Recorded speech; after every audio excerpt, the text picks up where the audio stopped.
I'd like to bring the meeting to order of the Wilmington City Council. I'd like to welcome all those who are with us here this evening and all those who are watching us at home. Thank you for taking an interest in your government. This time I'd like to call Mr. Josh Tucker,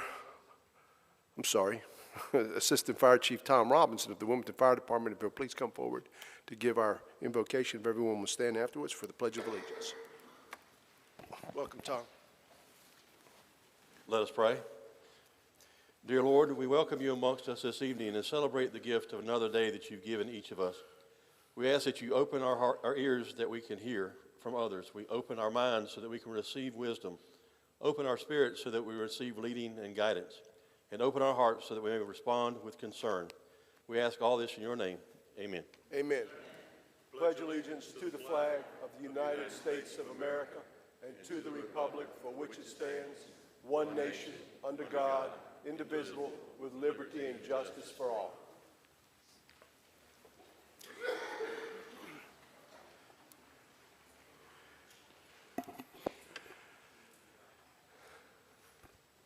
We have one presentation this evening. Our first presentation, only presentation, is I'd like to recognize Mr. Josh Tucker of Novant Health. We'll be reading a proclamation naming November 17, 2024 as World Prematurity Day. Phil, meet me up front.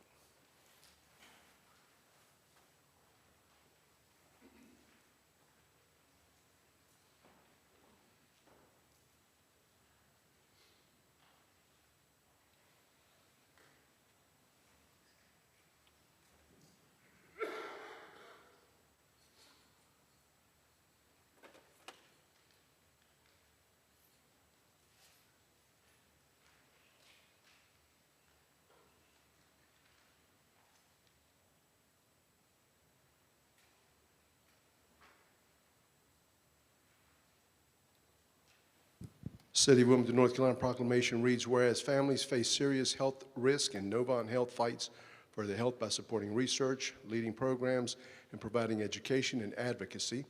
And whereas Novant Health is committed to amplifying the voices of pregnant people and families in North Carolina. And whereas Novant Health has worked extensively to improve access to prenatal care for all, increase awareness of the impacts of implicit bias on maternal health care, and raise awareness of the importance of optimal preconception health as a strategy to improve maternal health, reduce preterm birth, infant mortality, and maternal mortality. And whereas Novant Health will continue their work in the community to address the maternal and infant health crisis of prematurity, as well as the social determinants of health such as transportation and housing. Whereas the month of November is recognized as Prematurity Awareness Month, and November the 17th is recognized as World Prematurity Day to raise awareness. Now, therefore, Mayor Bill Saffo and the entire Wilmington City Council of Wilmington, North Carolina, on behalf of Wilmington, do hereby proclaim November the 17th, 2024 as World Prematurity Day in our community. And thank you for everything you folks do there, Novant, with the child care. Thank you so much. Thank you. Hi, good evening, everyone. My name is Josh Tucker. I'm the administrator of the Women's and Children's Hospital, and I just want to say thank you to Mayor Saffo and our City Council for taking time to recognize the importance of prematurity awareness and this community's support for these tiny children. And thank you very much, and you guys have a great evening. Good idea.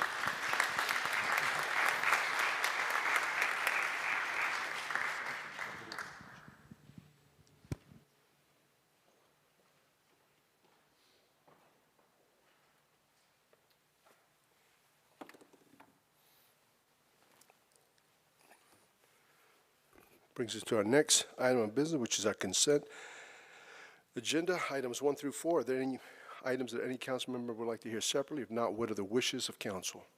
I have a motion to approve by Councilmember Andrews, second by Mayor Pro Tem Barnett. Discussion, all in favor of that motion, please indicate by saying aye. Aye. Any opposed? Item passes unanimously. That brings us to our next item of business, which is our public information segment. Each speaker will be allotted 5 minutes. For a total of 30 minutes of public information. The city clerk will be keeping time. When you hear that buzzer go off, that means your time is up. Our first speaker this evening is Ms. Diana Hill, who will be speaking to us about facts. Ms. Hill?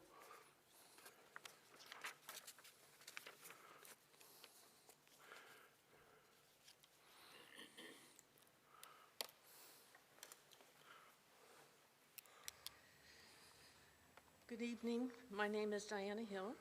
I live at 2210 Klein Road. I've lived in Wilmington for 31 years.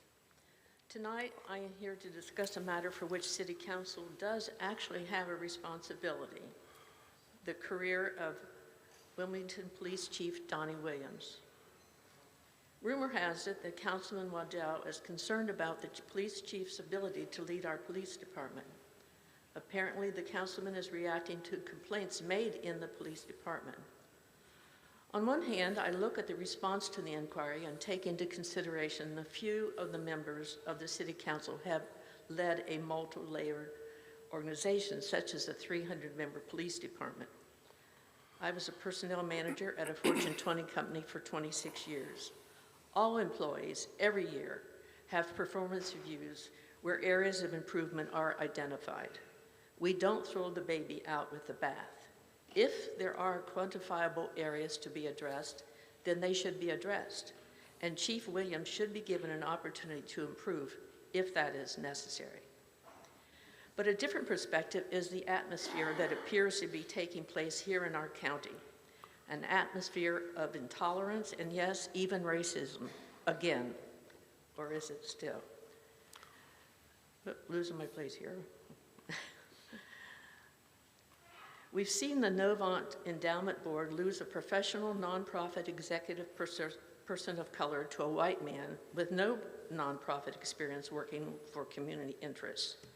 We saw a school superintendent who had been honored as Superintendent of the Year, had quantifiable improvements in our public schools report card, who was aware of the immigrant children in our community enough that he attempted to devise a public school that would fit their needs, and he was fired.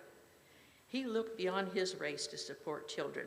Now a white man is programmed to take his place. Sorry, I'm sort of nervous here. Now I like white men. So my best friends are white men. So are my sons and grandsons. But I get a little leery when I see a trend in our community of replacing black executives with white men.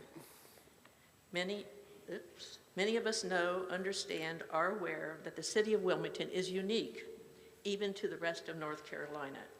We have a negative history just from 3 or 4 generations ago that still lingers in our atmosphere. We've had other police chiefs from other areas attempt to provide safety to our city. Under other police chiefs, we've seen gangs, serious gangs, move into our area with devastating results. That's what Donnie Williams inherited. I lose my 5 minutes just looking for my place. By the way, I do not know Chief Williams personally. I only know that now we have a man who was raised in Wilmington, understands Wilmington, has risen through the ranks over 30 years to gain the experience and expertise to run our police department, and so far has a record of improvement in the crime statistics of Wilmington. I am a strong believer in if it ain't broke, don't fix it. If there are quantifiable areas that need improvement in Chief Williams' leadership, then let's make certain that he has access to training that will help him improve. If a hostile work environment is identified and quantified as an area of improvement, let's make certain we know where that hostility lies. Is it a legitimate complaint, or one based on white police who don't want to report to a black police chief? Sorry, I keep losing my place.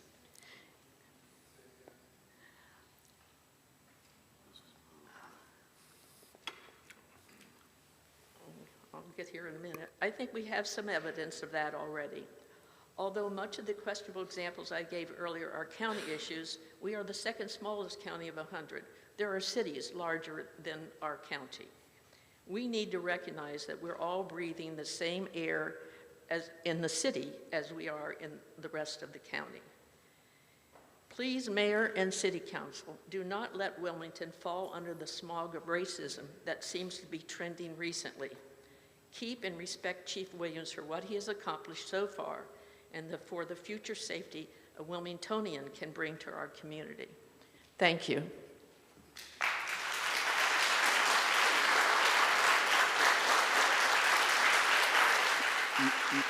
Next speaker is Mr. Nicholas Newell, who'll be speaking to us about meeting format recommendations, downtown items to be addressed. Is Mr. Nicholas Newell here? Okay. Not seeing Mr. Nicholas Newell. Our next speaker is Ms. Deborah Maxwell, who'll be speaking to us about the Wilmington Police Department. Ms. Maxwell?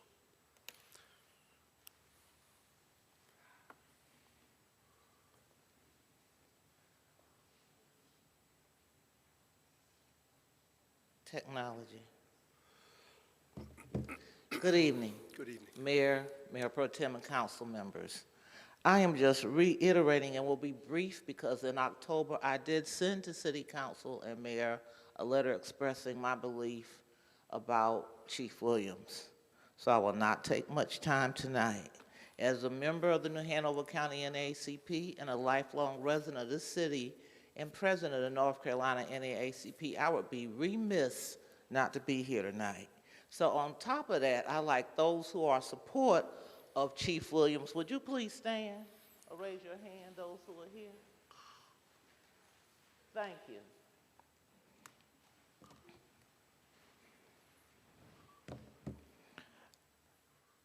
And so we're here because he's black. He doubted violated any policies, but the first policy was violated when the officers were allowed to circumvent the chain of command, as I wrote earlier, and go to Councilman Waddell. Because they should have been redirected to the city manager. We must follow a chain of command and directives. That's what keeps them alive on the streets when they understand how to follow the rules. One of the areas of concern that was noted also was salary. So granted, we know that issue is up to the decision of the council, not Chief Williams. So in this month, November 2024, prior to the budget sessions, I'm asking that you look at making salary competitive in your next fiscal year. That was one of the issues the clandestine group that met with Councilman Waddell made. Recidivism should decrease with salary adjustments, but there's no statistical significance in the recidivism that has occurred under Chief Williams' tenure and the 4 years prior. There's no significance between the two. It is just about equal. He has increased community policing, but he's had a target on his back from the day he fired 3 officers for not doing what they should have done. My attendance as a person on a review or interview board should not be a cause of alarm because I'm a fair, just social worker. So I'm concerned that if a policeman is concerned about me being there, how concerned are they going to be about my life and my value when I'm out on the streets if they're worried about that? That sends crescendos of 1898. So tonight, all I want to say is keep the chief. And that's all I want to say again is keep the chief. Thank you.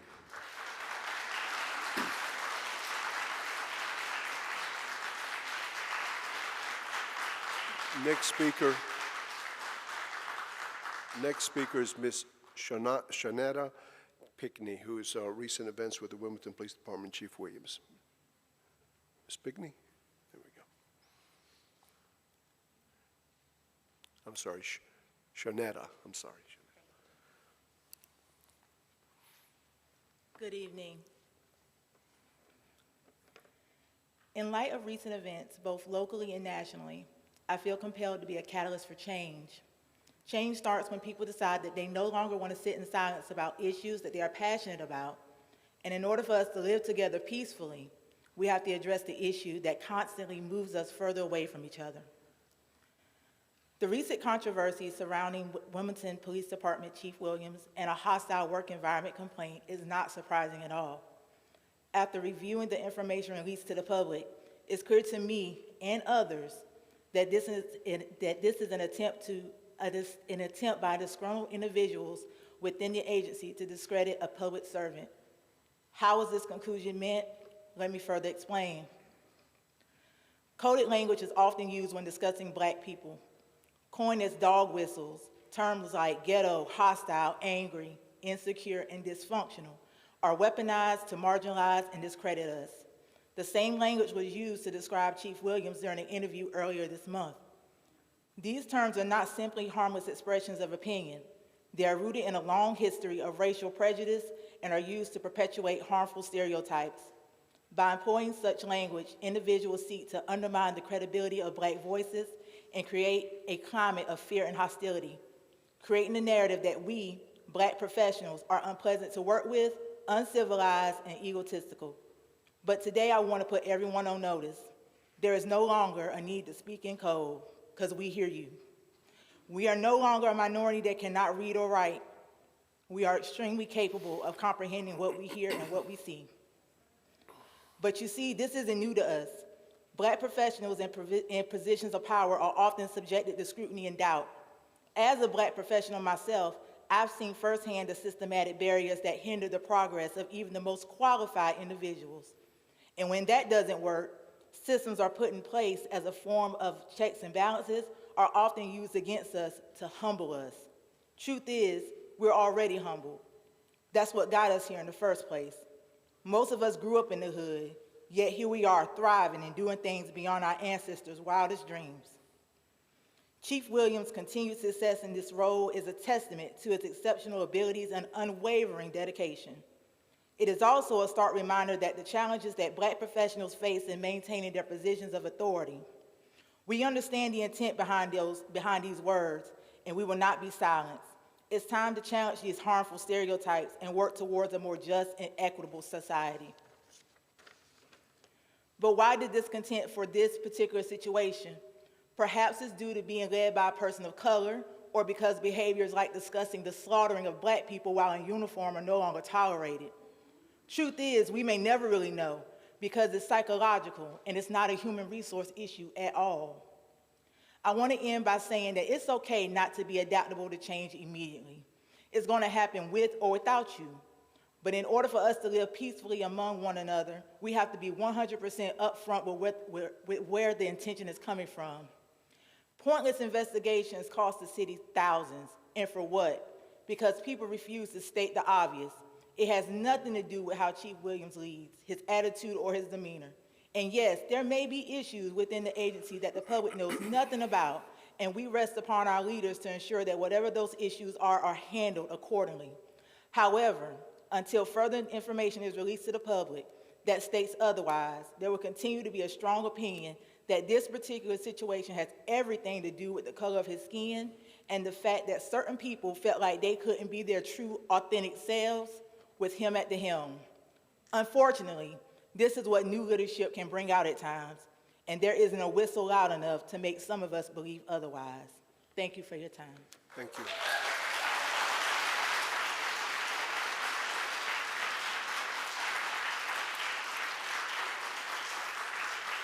Next speaker is Ms. Sana Rockwell, Back to Humanity, Why a Ceasefire Resolution Matters to Wilmington. Is Ms. Rockwell in?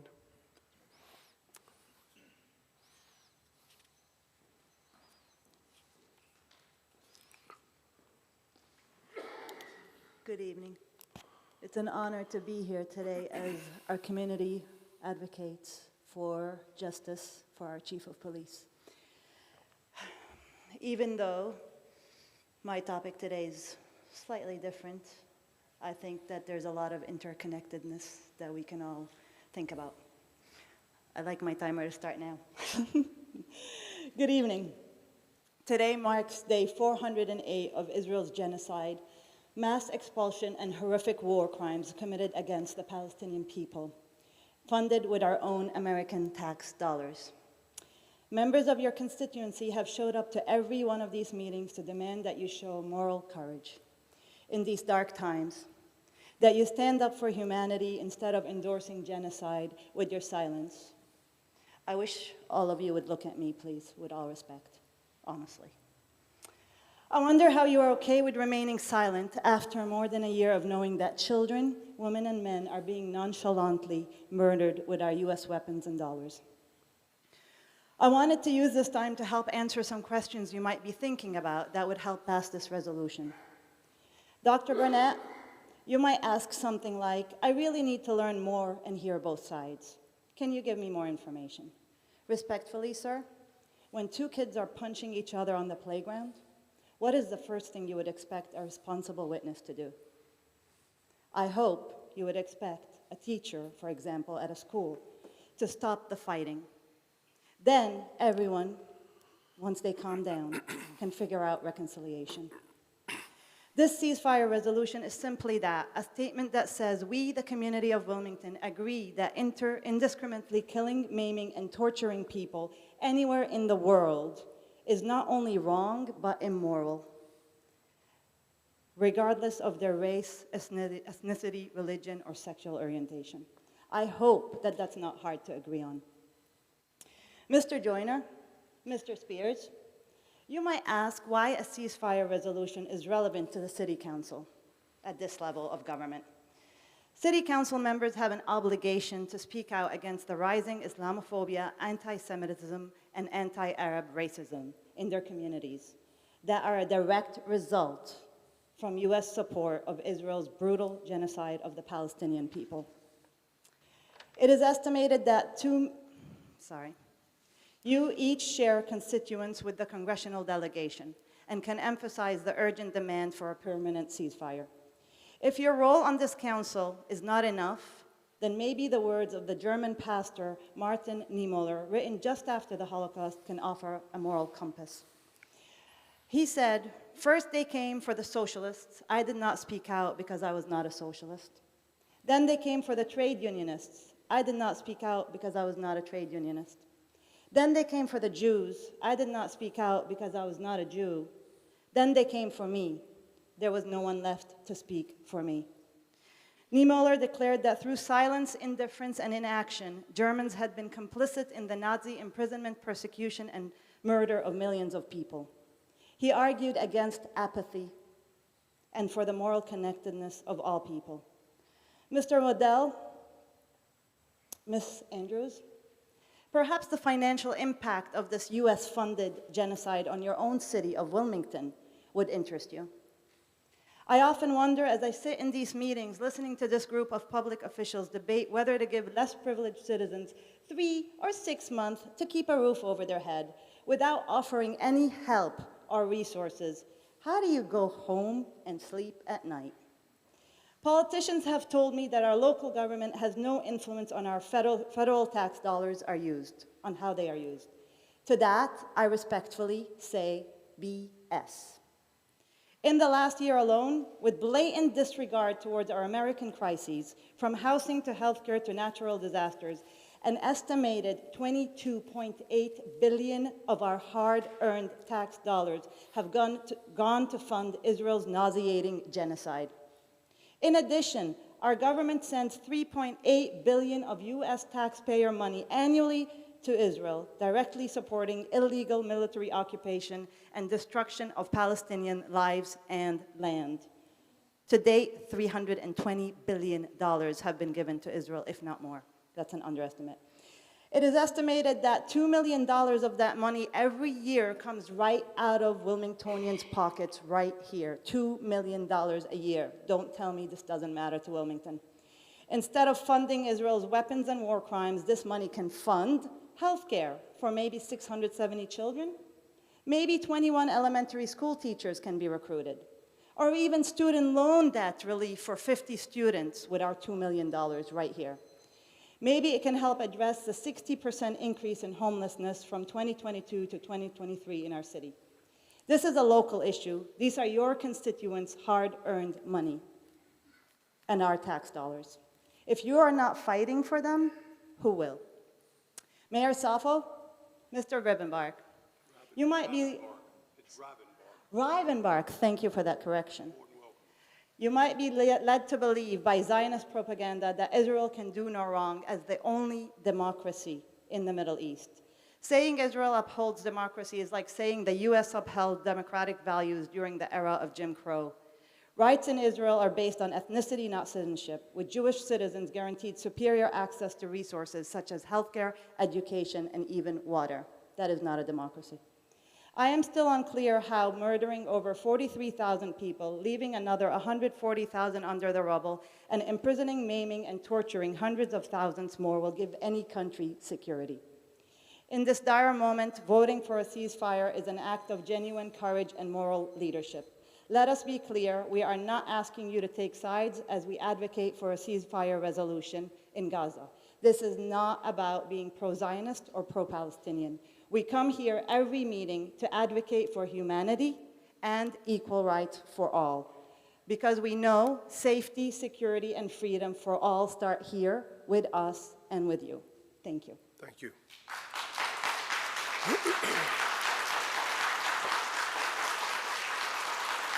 Last speaker this evening is Ms. Sonia Benetone Patrick, who will be speaking to us about the Wilmington Police Department. Ms. Patrick?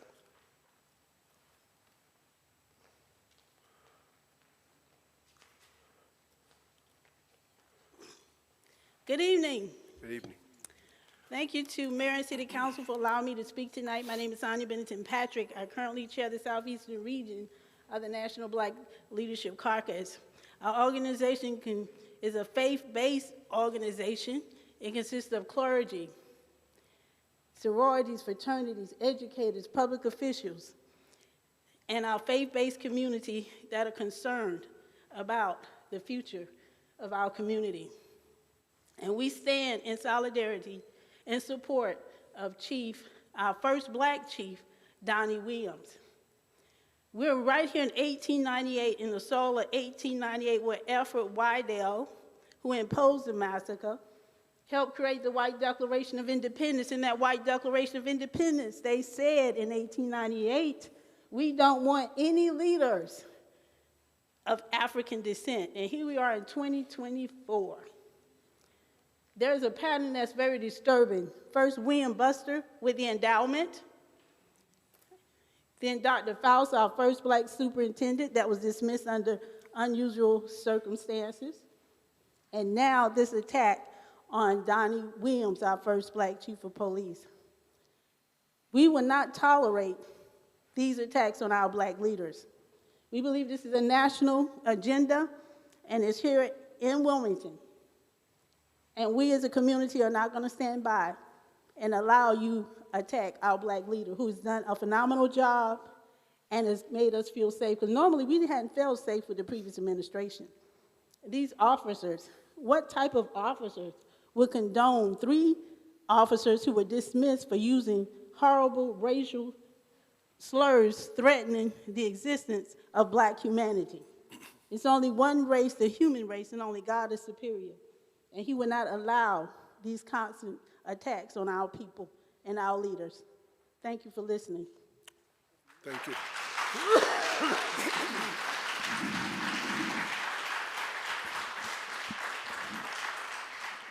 Our first public hearing this evening is item PH1, which is an ordinance amending the official zoning maps of the city of Wilmington to rezone properties containing 2.82 acres located at 1107, 1109 South Front Street, 1106, 1112 South 2nd Street, and 101, 104, 108, 112, 114, 115, and 116 Marsteller Street from LI Light Industrial and R3 Medium High Density Mixed Residential District to UMX Urban Mixed Use District. At this time, I'd like to recognize our city manager, Mr. Calder. Mr. Calder.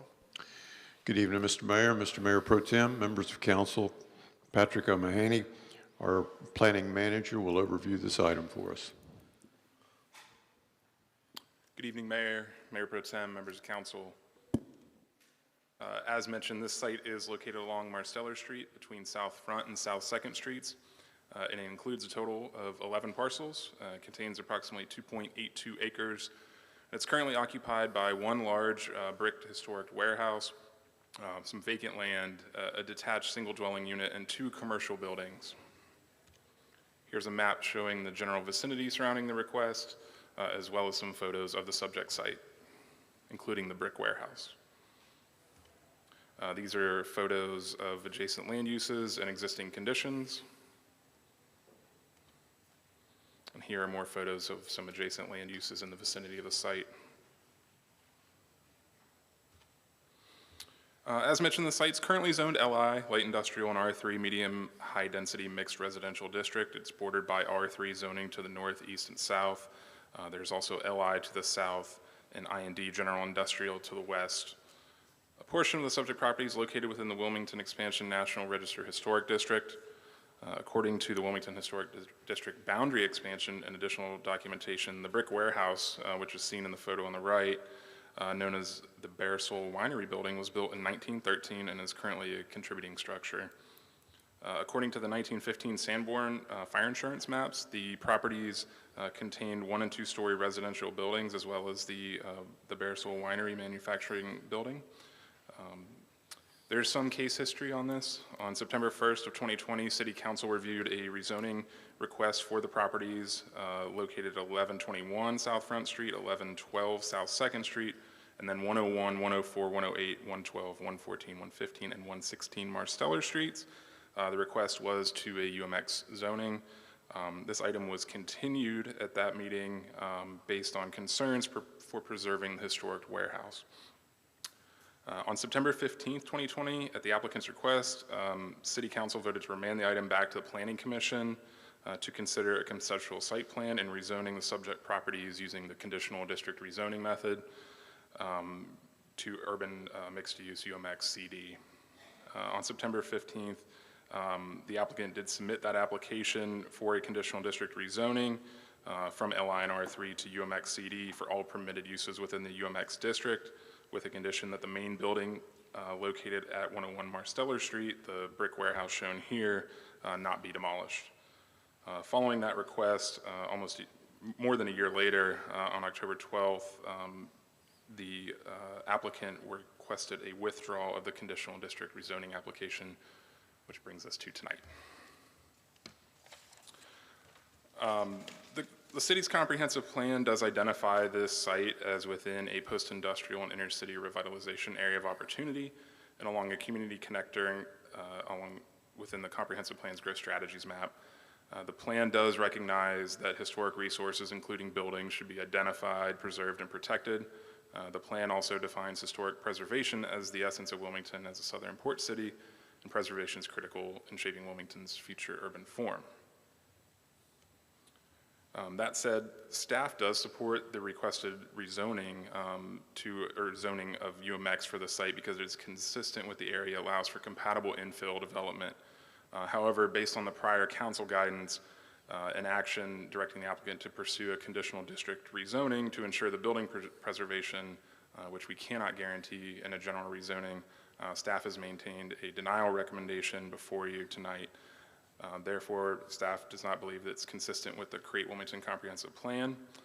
Planning Commission did not recommended approval at their September meeting when this item was heard.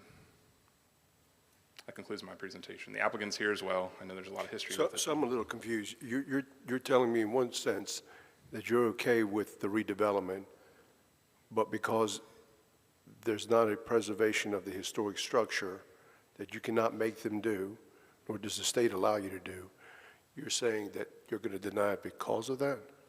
Our recommendation is based on the previous council action, which was that the applicant go back and go through the conditional rezoning process to preserve the building. I'm sorry. So you're talking about conditional rezoning as opposed to just straight up rezoning. Gotcha. Correct.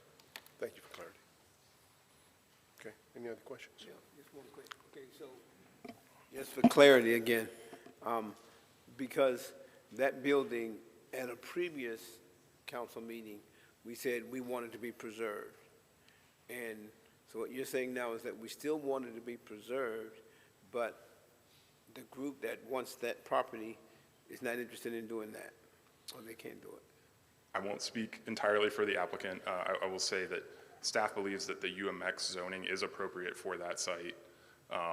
Our recommendation is based off of that prior council action and decision that was made prior, that the direction given to staff and to the applicant was to proceed with a conditional rezoning to preserve the building. Okay. All right. And who owns the building who owns the building now? I believe they're here tonight. The Mr. applicant owns the building. Correct. Okay, thank you. Okay, any other questions? Mr. Waddell?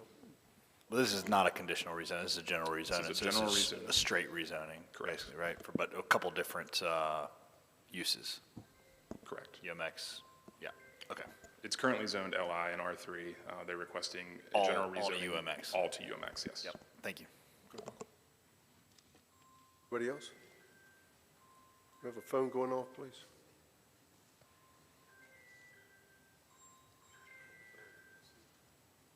Okay. Thank you. This time I'd like to recognize the applicant.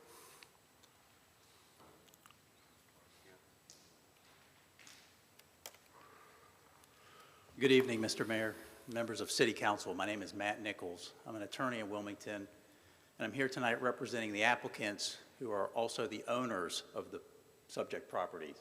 And we appreciate the opportunity to make a presentation and certainly try to answer any questions that council may have. I know that council's familiar with the subject property. I've outlined it here approximately in yellow. If this property was not zoned today and City Council was looking to put a zoning district designation on this, what of all the choices you would have, what district would you pick?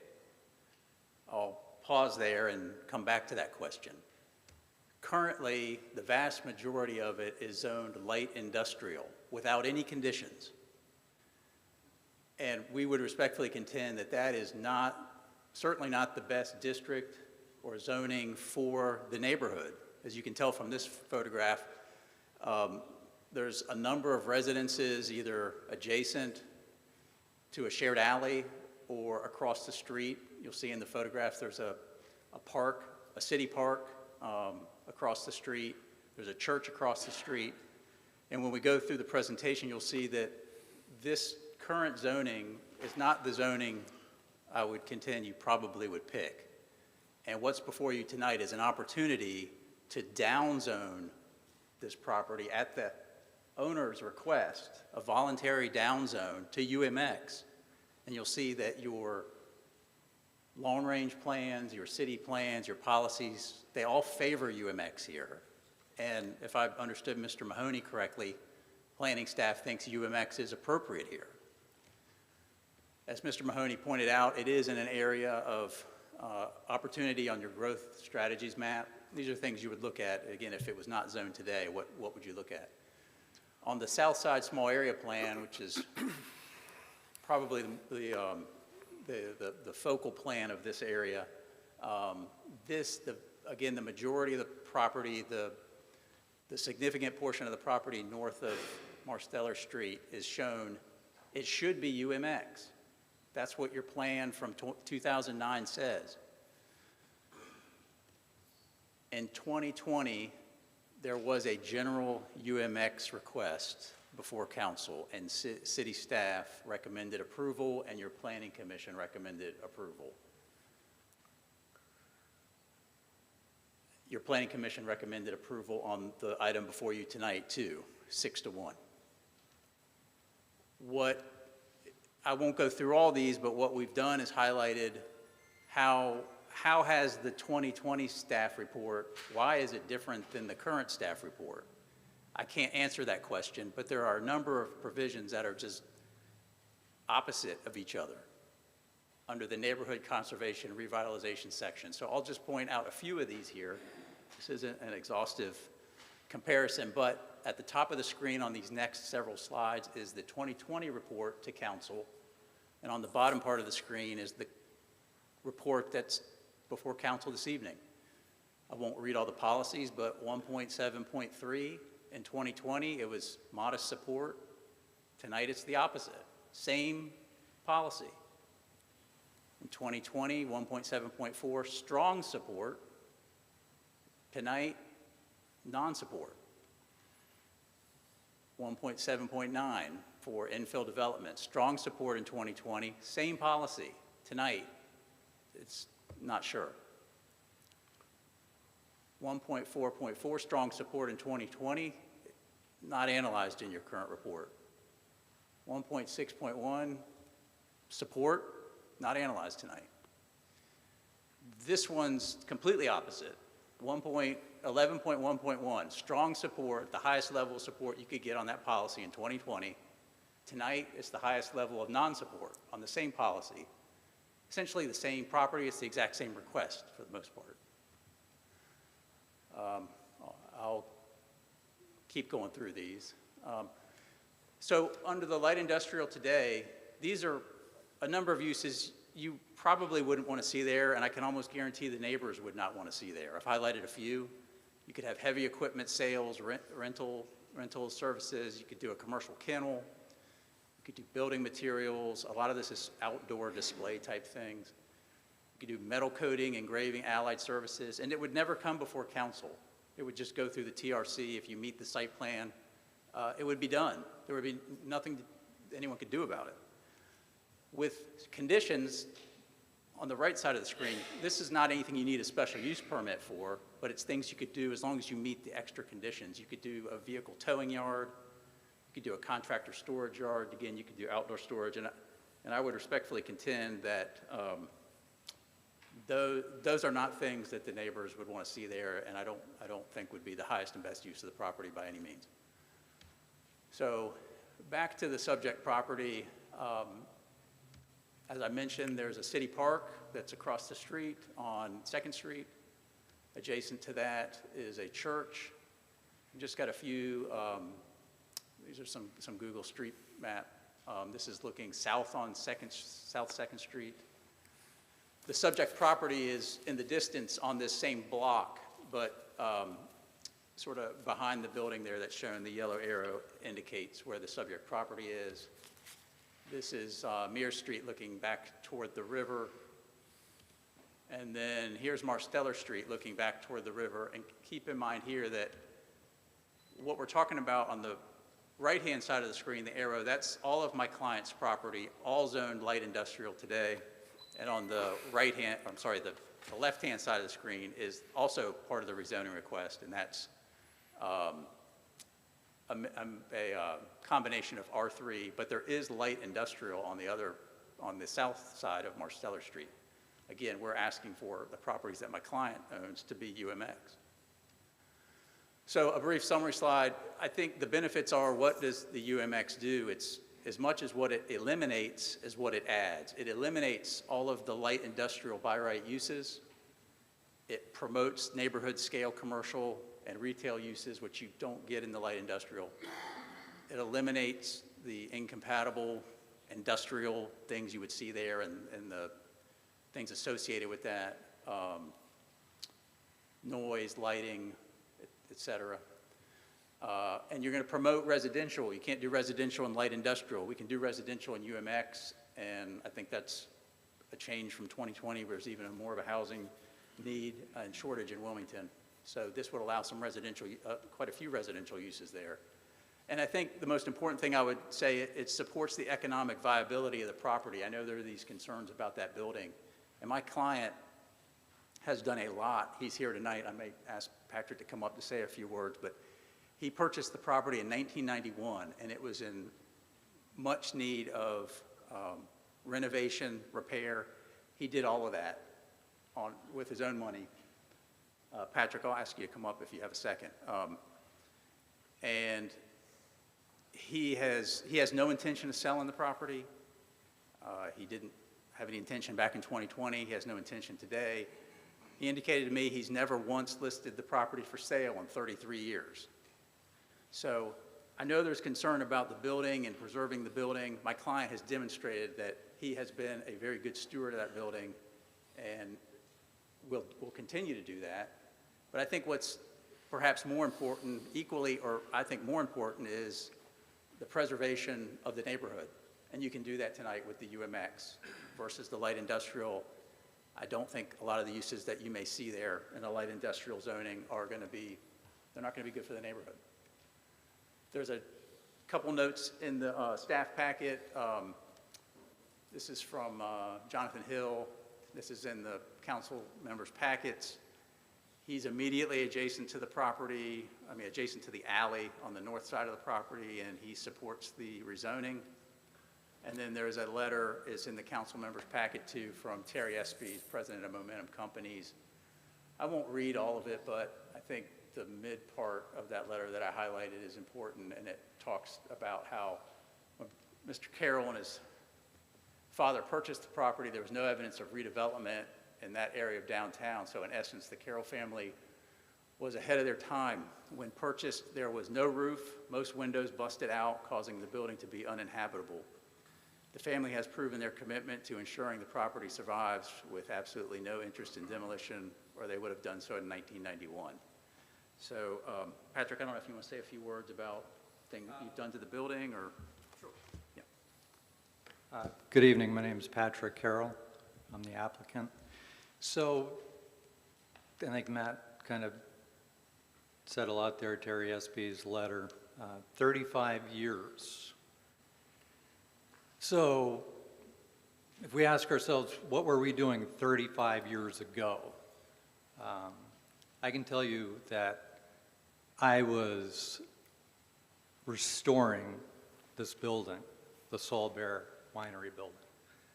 So it was 35 years ago. And since that time, we have preserved it, maintained it, and it's in beautiful shape today. So the thought that we're going to tear it down is kind of ridiculous. 35 years ago, the Wilmington Historical Society was, I think, created early 60s. They were up and running, I don't know, for 30 years by then. They didn't want anything to do with the building. The building was falling in on itself. The city of Wilmington didn't want anything to do with it. It was falling in on itself. Nobody cared. We cared. When I say 35 years, if you look at the tax record, it's probably going to equate to 33 years. So how do you square up that math? When we first approached the then owners of the property, it was in such dire need of repair that there would be no way to get a mortgage on it. So in essence, we purchased in equitable interest for 2 years to give us the time to make the necessary repairs in order to secure a mortgage. So that's the extra 2 years plus the 33 on the tax record. And again, we've cared for it. No one else did. And the fact that trying to do something for the betterment of the neighborhood by downzoning it to UMX and having someone, so 4 years ago we came through the same process, and somebody brought up in the council at that point, somewhat berated the staff. That's why they're calling it like they did today. How could you let this come this far to council without putting some sort of restriction on these property owners? And it was during COVID at that point, and I was watching remotely. But I thought to myself, what are they talking about? Nobody's going to tear down the building. But I thought myself, it's an overreach. I tried to work some dialogue to say, yeah, we're not interested in tearing down the building. But it never got to be where it was an acceptable language. And so we just withdrew it. But we've taken care of it. We're preservationists. It's not going anywhere. We have a question here, Ms. Spears. So, Mr. Carroll, maybe I'm missing something, but what is the plan going forward? I don't see anything that indicates what's going to happen with the change of the zoning. So, could you enlighten us, please? Yeah. So the interesting thing is, 4 years ago, I owned all but 2 light industrial parcels, which since then I've acquired. And I think personally that the highest and best use is UMX. So the plan going forward is to create an environment similar to the South Front District, connecting this area with downtown.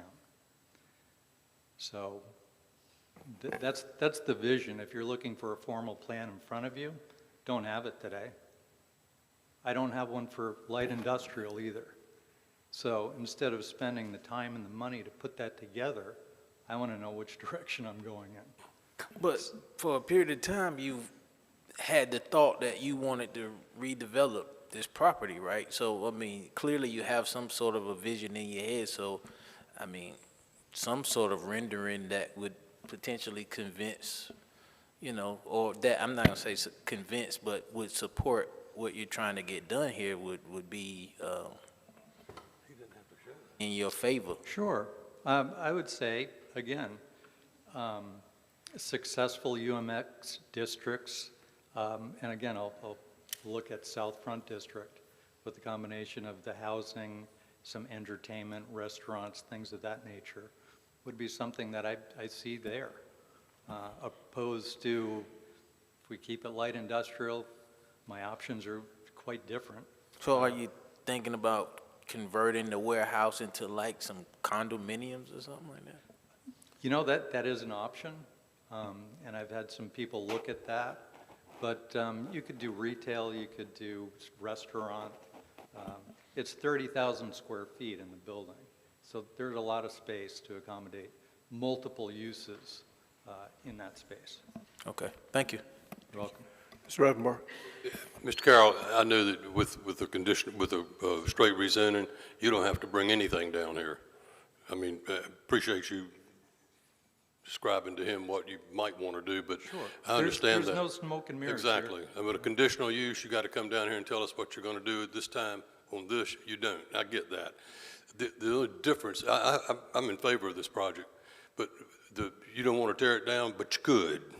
Sure. I think that's the sticking point. I don't have a problem with that. Right. So I think you're going to do a fine job. They'd come after you with pitchforks if you sold that, if you tore it down. Sure. So I don't have a problem with it, but I just wanted to make sure, everybody know that you don't have to come down here with a vision or a plan or anything. You're just looking for a straight rezoning. Correct. As with light industrial, if it stays that way, I don't Same have to come thing. down here either. Same thing. But it's going to look a whole lot different. I agree. Thank you. Mr. Waddell. Yeah, Mr. Carroll, anytime somebody brings a less intensive zoning, that piques my interest, and I think it's probably good for the community, and I support this project. But is there anything in the current light industrial zoning right now, as it stands right now, that prohibits you from being able to demolish the building tomorrow morning if you wanted to? Nothing. I don't understand what the issue is then. And look forward to seeing what you do. I have a really full faith that building will stay, and it'll probably look a whole lot better when you finish up. So. And again, to reiterate what Matt said earlier, we've had this property for 35 years. We've never once put it on the market. It's family thing. It's not going anywhere. Okay. Mr. Barnett. Yeah, I guess it's a question for staff. A little more clarity. Now, you're saying historically, we said back in 2020 that we wanted to keep the building and we wanted to make it, keep it historically, right? The direction given was to come back with a conditional rezoning that had a preservation component tied to that for the existing building there. Okay. And so if he's saying, I'm not going to tear it down, I'm going to keep the building, is that conditional enough?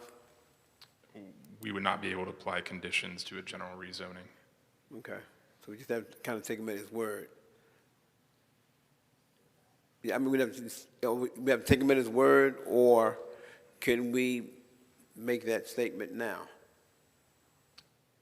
Like I said, I don't believe we can apply a condition, but I would reiterate that if the building were to be demolished, it could be demolished today under the current zoning as well. Okay. All right. Thank you. Is there a railroad track or anything in that area? There's one running right down the middle of Front Street. Okay. In front of the building. All right. Will that be affected by, I guess, rail in the future, or? I'm not sure I understand the question. Okay, you said there's a railroad track running right down The middle of Front Street that's in use today. It's not, it's in use today. It's not, it is in use today. Correct. So it won't be affected. I mean, you're not gonna, Not to okay. my understanding, yeah. Okay, all right. Thanks. Sure. Mr. Joyner. Good evening. Thanks for sharing some of this with us. More broad of a question, we're talking about a replacement for the Cape Fear Memorial Bridge. I know some of the maps that have been proposed have shown plots of land in this part of downtown as potentially being affected depending on how large of a bridge is built. Does that impact your property? Have you seen if your parcels are one of the ones proposed to be collected through eminent domain? Initially, there was some discussion some years ago about that, and they were going to widen it where it would be taking part of the building. So that was kind of a big problem for us. Since that time in our discussions and people have rethought things, they're actually widening it on the other side. So they'll be losing a couple of the oil tanks there. Thank you. Anybody else? Matt, anything? Thank you. Thank you, Mr. Mayor, members of council. We're certainly glad to try to answer any other questions the council may have, and we appreciate your time and consideration this evening. I don't have anything else to add. Okay. Thank you. Thank you. Go ahead, Mr. Yeah, one Barnett. final question. What are you doing with the building now? If I may, we have some photographs we could show. I'll be quick. Well, I can probably just answer it. Yeah. Yeah. I'll show some photographs while you're describing. Sure. So presently, I haven't had it on the market at all for rent until I figure out what direction I'm going. There is one tenant that I have upstairs, and she does One Tree Hill used to be filmed there for 10 plus years, and they used to have their lounge in one of the apartments for one of the cast members there. And so they do small little tours, and people are there every day taking pictures of the building, you know, asking, oh, this is where One Tree Hill was filmed. So, yeah, that's a very small part of what's there. So I have not been actively looking for new tenants until I get a designation in what direction to move forward with. I think that's the One Tree Hill. All right. Thank you. Thank you. Thank you. Ms. Andrews. Ms. Andrews has a question, ma'am. Yes, can you go back to the picture that looks like you have some kind of daycare use there? Yeah, what's going on there? So that is, there used to be a church in there a few years back, and they were using it as a temporary space to meet until they got other facilities. And so they had one of the office spaces that they had a daycare in. But the church is no longer meeting in this building? No, there's actually nobody there except the people upstairs. Okay. Yeah. Thank you. All right, at this time, I'm going to open the public hearing and ask if anyone in the public wishes to speak to item PH1. Sparks? Former council member Sparks, welcome. Good evening, sir. I came down here on other matters, but I wasn't allowed to speak because I wasn't on the agenda. But I lived in this neighborhood for a long time, and I'm fully familiar with this building in its previous condition. It sucked. You had vagrants, you had varmints. It just was terrible. Now, as you know, this whole area is gone UMX, and if you look carefully at this picture, directly across from this building, there's storage tanks, fuel storage tanks. So this heavy industrial happened directly across the street, and someone in their wisdom in the past went zoning for light industrial here as a buffer between those storage tanks and the neighborhood. Well, as you know what happened on South Front Street when things went UMX, it put a whole different character on the neighborhood. People started making money. People had good places to live, clean, safe. That can happen here.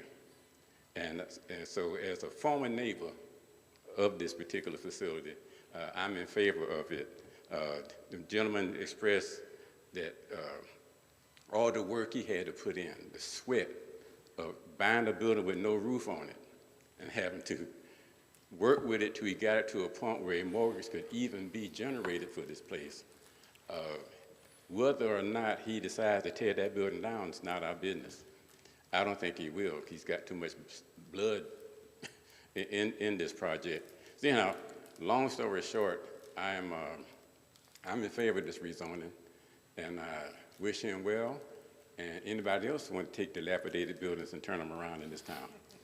Y'all have a good night. Thank you, Thank you, Ron. Anybody else? Yes, ma'am. Is this a question about this particular rezoning? Come on up. I just have a question about the residents on Muir Street. So the first map that you had up. If you could speak directly Sure. to the microphone so we can hear you. So I just have a question about the first picture you showed when he came up, the first gentleman came up. So it said it's within 300 feet of the property line for the alley. That's what I'm questioning. That's the notice that we received. Okay. So my question is it going to impede the alley that's directly behind that home? That's my basic question. That's all I want to know. Because the picture wasn't clear. I just wasn't sure about that. Mr. Nichols, can you address that the lady's concern? Yeah. So.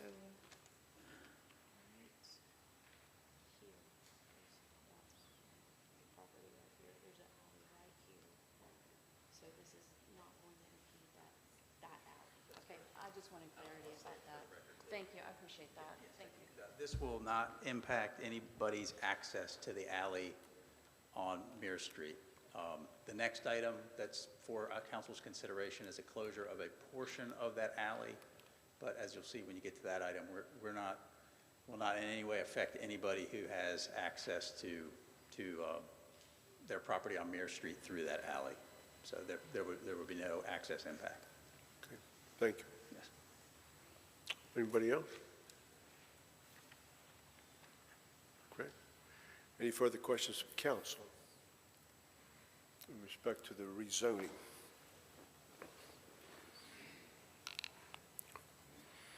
Madam Clerk, have you received any additional comments? No, sir, I have not. Okay. Seeing no other comments or anything, I'm going to close the public hearing and ask for the wishes of council. We have a motion to approve by Mayor Pro Tem Barnett, second by Councilmember Waddell. Mr. Barnett, Yes, will sir. you please read a consistency statement for the record, sir? I move to approve the proposed amendment to rezone properties located at 1107 and 1109 South Front Street, 1106 and 1112 South Second Street, 101, 104, 108, 112, 114, 115, and 116 Marcella Street from light industrial to R3 residential district to UMX, urban mixed use district, and finding to be consistent with the relevant policies in the comprehensive plan, based on the application materials and the information provided at the public hearing and in the staff report, and to find approval of the rezoning request is reasonable and in the public interest for the following reasons. The proposed rezoning is consistent with the area and would allow for compatible infill development. Okay, everybody ready to vote? All in favor of that motion, please indicate by saying aye. Aye. Any opposed? Item passes unanimously on first reading. Is there a motion to waive second reading? Motion made by Councilmember Ravenbark, second by Councilmember Waddell. Discussion. All in favor of that motion, please indicate by saying aye. Aye. Any opposed? Item passes unanimously on first as well as second reading. Now we'll come to item PH2, which is an ordinance for the closing of an unimproved portion of an unnamed alley between South Front Street and South Second Street. Again, I'd like to recognize our city manager, Mr. Caudle. Mr. Caudle. Thank you, Mr. Mayor. Mr. O'Mahaney also has a review of this item. Good evening again, Mayor, Mayor Pro Tem, members of council. As mentioned, this request is to close an unimproved portion of an unnamed alley located between South Front and South Second Streets. This map shows the context within the surrounding area. And these are some photos of the existing conditions of the surrounding area, as well as the alley. And these are some photos of adjacent properties. The site's currently zoned LI, light industrial, and if approved, well, it's now zoned UMX. And it's just north to the site that was rezoned UMX. And if approved, it will add additional land area to the lots bordered by the alley here, which is the proposed closure survey, which has been updated after initial Planning Commission discussion and then approved by Planning Commission. This section of the alley extends to the south but does not connect with any other existing rights-of-way and does not connect to Marsteller Street. The comprehensive plan calls for development to occur in a compact pattern that reinforces the efficient provision of public services and utilities, improves the performance of the transportation network, and preserves open space. The closure would not impact or reduce connectivity to South Front or South 2nd Street. And there are no public utilities located within the alley, nor would this closure restrict access to those public utilities. Therefore, staff believes the request would not have an adverse impact on the roadway network surrounding the alley. Future connectivity and circulation within the public roadway network would not be impeded by this closure, and staff believes the request is reasonable in the public interest and recommends approval. As mentioned, Planning Commission recommended approval at their September meeting. That concludes my presentation. I'm happy to answer any questions, and the applicant is here as well. Does anybody have any questions for our staff? Okay. Thank you, sir. Thank you. This time, I'd like to recognize the applicant. Thank you again, Mr. Mayor and members of council. I'm Matt Nichols. I'm representing the applicant's owners on this item. I'll be brief. As Mr.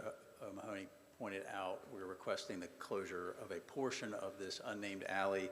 I would note that our initial request, we were having the proposed closure area to coincide with sort of a straight line through the alley, but in response to a neighbor concern, we have adjusted that so that it is a lesser area, and it essentially coincides with a fence that's there. There's a permanent fence at that closure area. There's no gate there. It's been there a long time, so the alley has not provided access to my client's property where it's being closed, I think, in probably quite some time. Here's a survey of the property and the area to be closed. Just a quick overview. My clients have, again, owned the property shaded in the light blue since 1991. And then my clients more recently purchased the property shown in the pink color in 2002.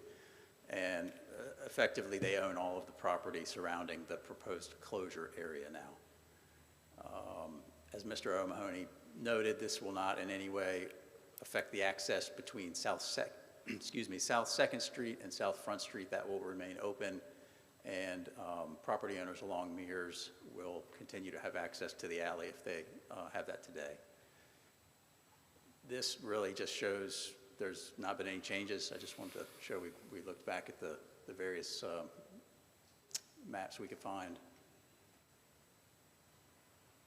And that's in the staff report. And then I would respectfully contend that it meets the criteria in the city's ordinance for this council's consideration of closure in your discretion if you deem that appropriate. And we appreciate your consideration again of the request. Thank you. Thank you, Mr. Nichols. Any questions, Mr. Nichols? Okay, thank you, sir. This time, I'm going to open a public hearing and ask if anyone in the public wishes to speak on item PH3. Seeing none, Madam Clerk, have you received any comments? No, sir, I have not. Okay. Are there any further questions from council? Okay, I'm going to close the public hearing and ask for the wishes of council in respect to item PH3. We have a motion to approve, I'm sorry, PH2. We have a motion to approve by Councilmember Joyner, second by Councilmember Ravenbark. Discussion. All in favor of that motion, please indicate by saying aye. Aye. Any opposed? The item passes unanimously on first reading. Is there a motion to waive second reading? Motion made by Councilmember Waddell, second by Councilmember Spears. Discussion. All in favor of that motion, please indicate by saying aye. Aye. Any opposed? Item passes unanimously on first as well as second reading. That brings us to our next item of business, which is our ordinances, and this continues from Council's September 17, 2024 meeting. Item PH3 is an ordinance for the closing of unimproved portion of the South 23rd Street right-of-way located at south of Gibson Avenue. And at this time, I'd like to recognize again our city manager. Thank you, Mr. Mayor. This item was inadvertently placed in the wrong location on the agenda. It should as well be a public hearing, so we will ask you to hold a public hearing in association with it. Mr. O'Mahaney will also review this item for us.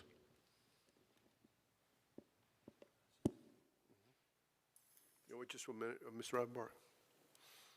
Does it not have to be advertised as a public hearing? Yes, sir, it does, and it was. Oh, okay.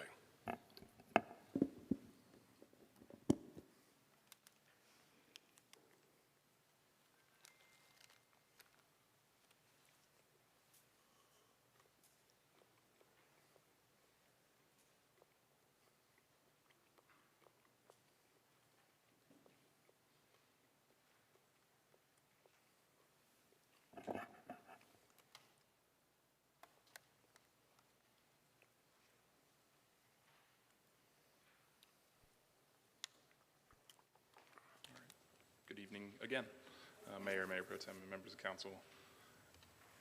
This request for a street closure before you tonight is to close an unimproved portion of South 23rd Street right-of-way, which is located just to the south of Gibson Avenue, shown on your screen. This map shows the site with the context of the surrounding area. Here's some photos of the existing conditions. These are photos of adjacent properties and land uses. The site is currently zoned R5, medium density mixed residential. If approved, the street closure will add additional lot area to the two adjacent lots. This is the proposed closure survey of the area. The right-of-way proposed to be closed by the applicant. This portion of unimproved right-of-way is a gap in the roadway network between South 23rd Street to the south and Gibson Avenue to the north. Here's a slide outlining vehicular traffic patterns between the two areas and the route that you would have to take if you were to try and make that connection between the two sites. Gibson Avenue does not provide a connection to Confederate Drive or the remaining portion of South 23rd Street. Currently, there's no connection between the Forest Hills Apartments development to the south to Gibson Avenue. The comprehensive plan encourages an interconnected network of rights-of-way that provides infrastructure services throughout the city. Rights-of-way should not be closed unless there's no existing or future need for them, and the established street patterns would not be significantly interrupted. Within the right-of-way, there are drainage improvements and potentially other non-municipal utilities that have not been identified. Adverse impacts were noted and are listed in your case summary from various city entities, including traffic engineering, transportation planning, planning and engineering. Based on this, staff believes that the request would have an adverse impact on the surrounding roadway network. Future connectivity and circulation within the public road network would be impeded by the closure of this portion of right-of-way. The only other future connection between Gibson Avenue and the south would be through a floodplain. Therefore, staff believes that the request is not reasonable nor in the public interest and recommends denial. Planning Commission did recommend denial at their July meeting as well. Happy to answer any questions that you have, and the applicant is here as well. Okay, any questions? Okay. Thank you, sir. Thank you. This time, I'd like to recognize the applicant.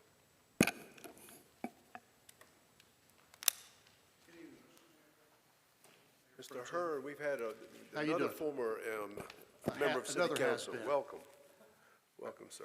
My name is J.C. Hurd. I'm an attorney with an office located here in Wilmington on Racine Drive. I represent Todd and Barry Tremaine, owners of 2302 Gibson Avenue, and Letitia Weiskup and Tracy Doer, of owners of 2222 Gibson Avenue.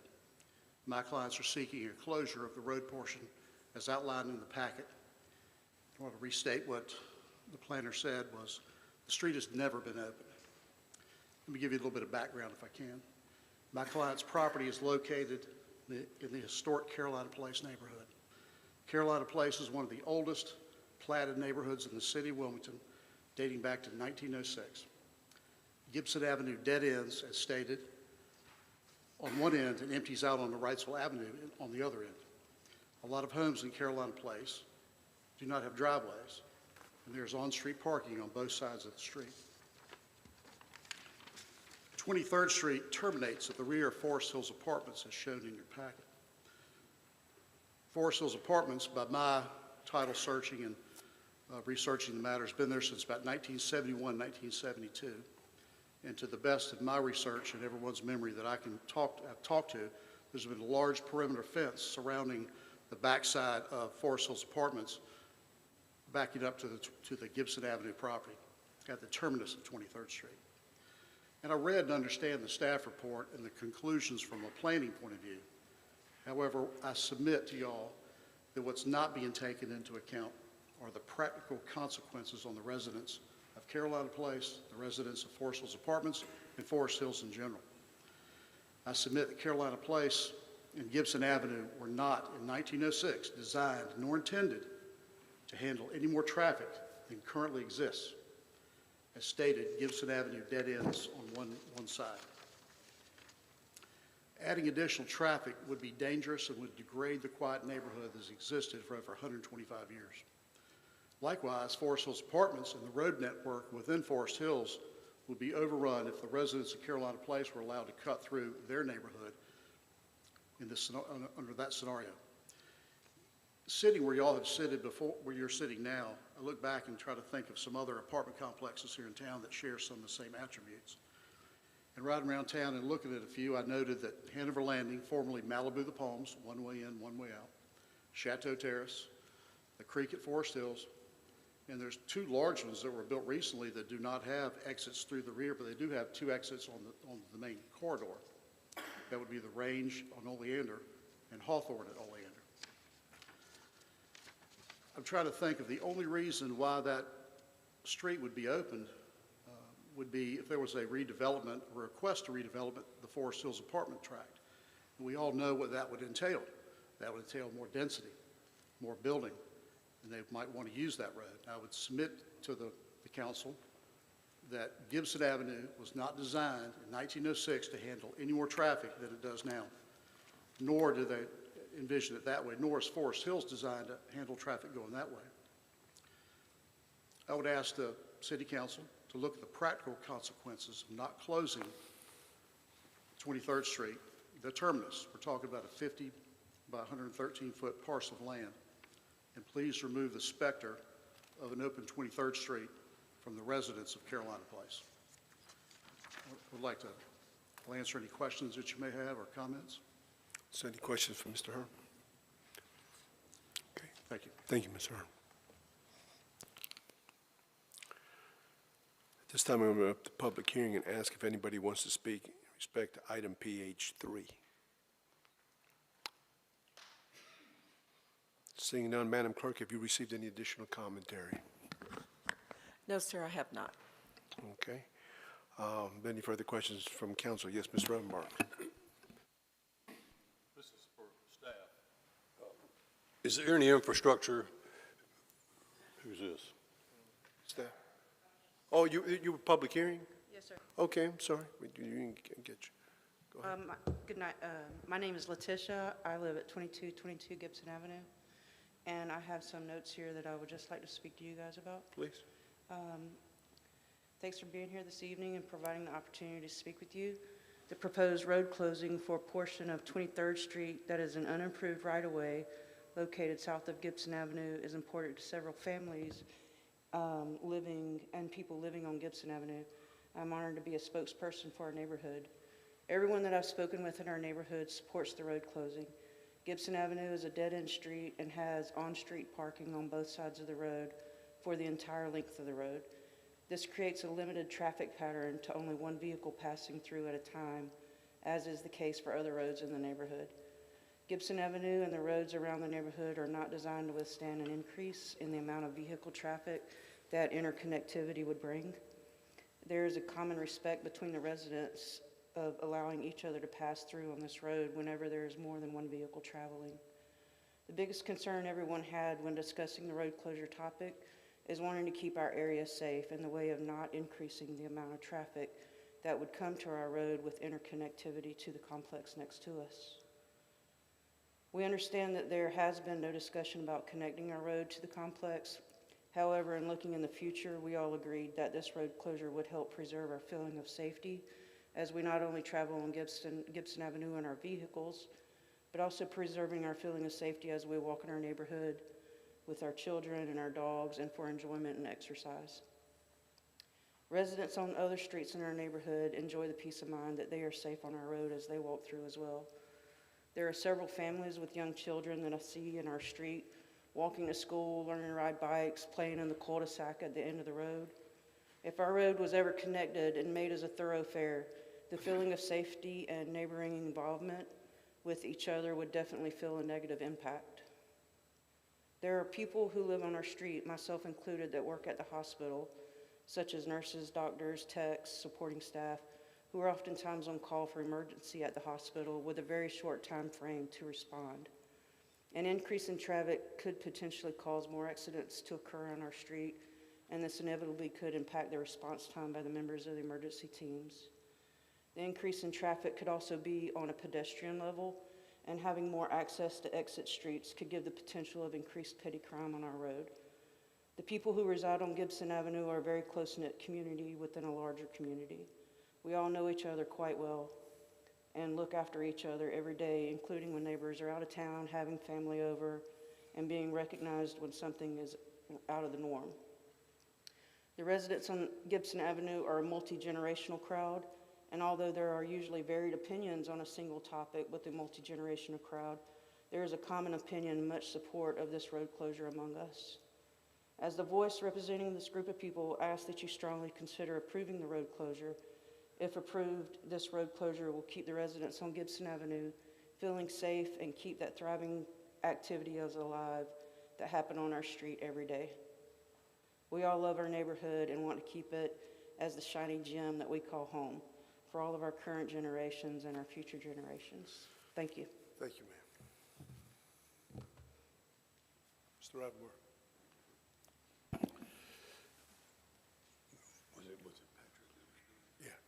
Patrick, what type of infrastructure is in this section that we look to close or that we're considering? Yes, staff identified drainage infrastructure within that right-of-way. Okay, so how would that be affected? If it were to be closed, staff has recommended that a condition be placed that an easement is granted across that area where the infrastructure is located. Okay, thank you. And also, this is kind of the separation point for two distinctly different neighborhoods, one being a multifamily neighborhood that's been there since the 60s, the other being the single-family neighborhood that's been there for God knows how many years, way longer, 2 or 3 times longer. So I see it as a natural, not a divider, but if there was an easement left in there where the city could maintain or CFPUA maintain their infrastructure, I don't see a problem with this. I think it's something, I mean, it's never been used in all these years, so I think making it, you know, doing it is the right thing to do here tonight. Thank you. Anybody else? Yes, sir, Mr. Spears. Yep, I spent my teenage years living in Carolina Place, and actually my cousin's family used to live on Gibson and 22nd. So we would ride our bikes to the end of Gibson, the cul-de-sac, jump the hill, fall down, get back on our bikes, go back up. We played football every Thanksgiving. We called it the Turkey Bowl or whatever we called it, right there on 22nd in Gibson. And that little section has never really been anything. And so I'm in support of closing it, and I think it's smart to have the easement there as well. But you know, what the community is concerned about, the safety of what has been there forever, let's just keep that in place. Anybody else? Okay. I'm going to close the public hearing and ask for the wishes of council in respect to the ordinance. We have a motion approved by Councilmember Spears. Seconded by Councilmember Waddell. I heard a voice vote here. It's not working. And we're going to have, Mr. Spears, you also wanted to put a condition on there in regard to the drainage easement? It's listed in your Sorry. ordinance. Okay, very good. So it's part of the thing, okay. So we have a motion by Councilmember Spears, second by Councilmember Waddell. Any further discussion? All in favor of that motion, please indicate by saying aye. Aye. Any opposed? Item passes unanimously on first reading. Is there a motion to waive second reading? Motion made by Mayor Pro Tem Barnett, second by Councilmember Spears. Discussion. All in favor of that motion, please indicate by saying aye. Aye. Any opposed? Item passes unanimously.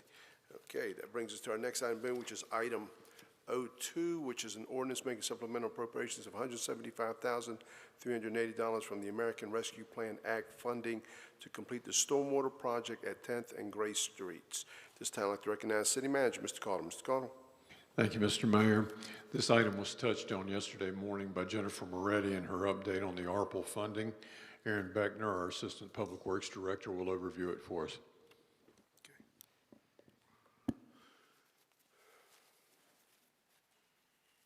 Thank you, Mayor, Mayor Pro Tem and Council. This ordinance is requesting reallocating $175,380 in unused ARPA funds to cover the increased cost for the 10th and Gray Street Stormwater and Intersection Improvement Project, which now totals just over $425,000 after receiving bids. These funds must be encumbered by December of this year to remain available for the city's use, and approval will allow the city to proceed with a 90-day construction contract for that project. Happy to answer any questions. Are there any questions of staff? Okay. Thank you, sir. Thank you. What are the wishes of council in respect to the ordinance? We have a motion approved by Mayor Pro Tem Barnett, second by Councilmember Joyner. Discussion. All in favor of that motion, please indicate by saying aye. Aye. Any opposed? The item passes unanimously on first reading. Is there a motion to waive second reading? Motion made by Councilmember Rivenbark, second by Councilmember Waddell, third by Spears. All in favor of that motion, please indicate by saying aye. Aye. Any opposed? The item passes unanimously on first as well as second reading. There we go. All right, that brings us to our next item, which is item 03, which is an ordinance establishing a speed limit of 25 miles per hour along Dalmatian Lane and the Switchyard Road. And at this time, I'd like to recognize City Manager again, Mr. Caldwell. Thank you, Mr. Mayor. Once again, Dennis Vilkinowitz, our city traffic engineer, will overview yet another speed setting ordinance item. Okay. Good evening, Council, Mayor and Council. Attached for your consideration is an ordinance to establish a speed limit of 25 miles per hour on Dalmatian Lane and Switchyard Road, as shown in Exhibit A in your package. These new roadways were constructed as part of the Switchyard project. It was introduced earlier on the consent agenda, which you all approved, for city maintenance. This speed limit is consistent with the recommended speeds for newly accepted residential streets, and passage of the ordinance is recommended. Okay. What are the wishes of council in respect to the ordinance? We have a motion approved by Councilmember Rivenbark, second by Mayor Pro Tem Barnett. Discussion. All in favor of that motion, please indicate by saying aye. Aye. Any opposed? The item passes unanimously on first reading. Is there a motion to waive second reading? Motion made by Councilmember Andrews, second by Councilmember Joyner. Discussion. All in favor of that motion, please indicate by saying aye. Aye. Any opposed? The item passes unanimously on first as well as second reading. That brings us to our next item of business, which are our resolutions. Item R1 is a resolution authorizing the city manager to change the third-party administrator of the city's 457 Deferred Compensation Plan to Empower Financial Services Incorporated to make other necessary changes to the city's supplemental retirement income plan. At this time, I'd like to recognize our manager, Mr. Connell. Kind of slow this morning. Yes, sir. I'm slowing down. No comments, please. Clayton Roberts, our HR director, will review this item for us. Good evening, Mayor, Mayor Pro Tem, members of City Council. As you recall, this item was continued from your previous meeting, and on the next several slides, I'm going to spell out exactly what this resolution is proposing, and I'm also going to provide you some answers to the questions that you proposed to staff 2 weeks ago. So to start, just talk about what we currently offer in terms of deferred compensation. All employees in the city of Wilmington receive a 4.5% automatic contribution to a 401k or a 457 plan. Today, employees can choose, and as you recall from last meeting, this is an item of contention with the Department of State Treasurer, and we can no longer allow our employees the option to choose. It has to be one or the other for all. Sworn police receive an additional automatic 5%. That has to go in the 401k. That's for all police across the state of North Carolina. All of them get an additional 5%. Fire, the city gives them an additional 3%, and then they can get an optional additional 3% if they do a match. Our current third-party administrators, the 401k plan is administered by Empower Financial Services. They're a part of the state's supplemental retirement plans, and they are regulated by the Department of State Treasurer. The 457 plan is administered by Mission Square Retirement, formerly ICMARC, and you'll see later in the presentation we're having issues with our TPA for the 457 plan, Mission Square, and we're recommending we move our 457 plan to Empower. So the first challenge that I want to talk about tonight is the issue with the 4.5 automatic contribution for all employees. So in May of this year, the Department of State Treasurer notified the city that we were out of compliance with the state's supplemental retirement plan documents. They said that the city must decide as to which plan the 4.5 contribution will go, either the 401k or 457.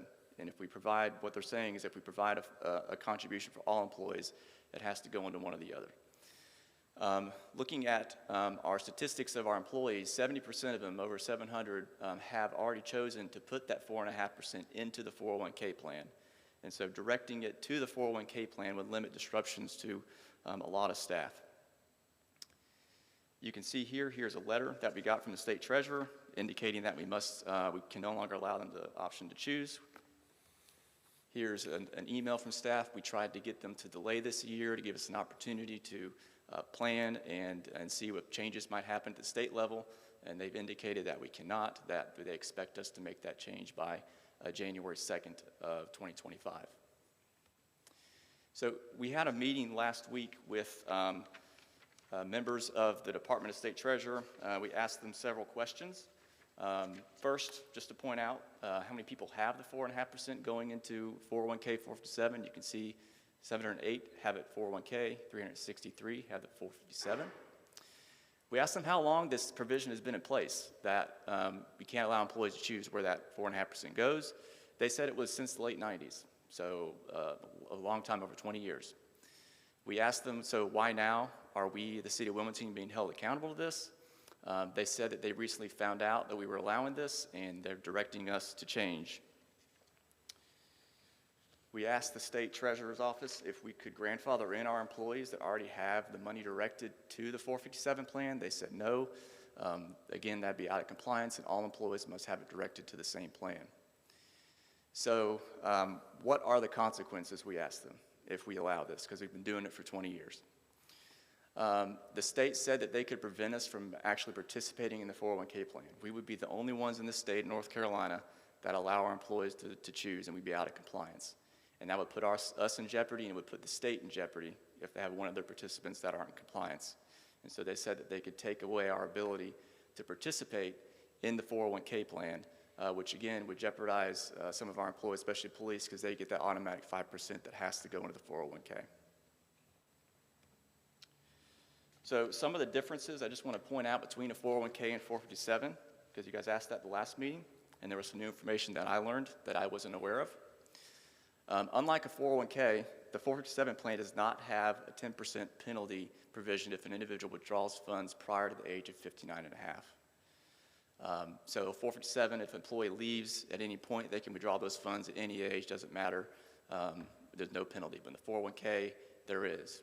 One new information that we learned was that that 10% penalty provision is waived for public safety employees if they separate from the city, retire from the city, and as long as they're age 50.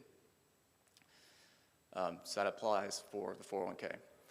With the 401k plan, the city's employer contributions, so the money that the city puts in, that 4.5%, does not count towards the maximum contribution limits an individual can make. So that's why a lot of our employees put money into 401ks, because the city's contributions don't count against that max contribution limit. With the 457, the city's 4.5%, the 3% we give fire, and the 3% match we give fire, that counts against those maximum contribution limits. Another important point that wanted to make council aware was the city does not pay FICA taxes on a 401k contribution, but we do for the 457 contribution. We looked at if we were to direct everyone to the 457, those 708 employees, the additional cost that the city would see is about $150,000 a year, additional cost. So if council approves this resolution tonight, what does that mean? The automatic 4.5% contribution for all employees will be directed to the 401k plan effective January 1st to comply again with the state plan documents. If it was staff's decision, we would let things stay the way they were. Uniforms fire additional automatic 3% contribution will, in their match will stay the same. That's all going to go to the 457. None of that's changing. And police's additional 5% directed to the 401k. None of that is changing. Again, the only thing changing is employees no longer have a choice, and that 4.5% is going to go to the 401k. So just some examples to just paint a picture of how this could impact employees. So beginning in January, if you're a firefighter, and we have 143 firefighters in the organization that have all their deferred comp directed towards the 457. So on January 1st, the city's 4.5% would be directed to a 401k.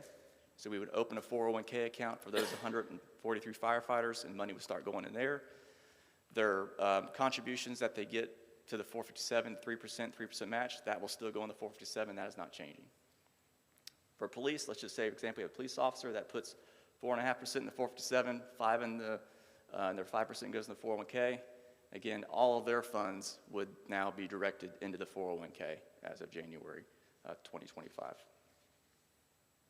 Do you have any questions about that before I move on to my second challenge? Mr. Rivenbark. Well, from listening to what you just said, I don't know why we haven't done this before. I mean, because you haven't come up with anything that anybody could be opposed to. What is the downside? Of making the change? Yeah.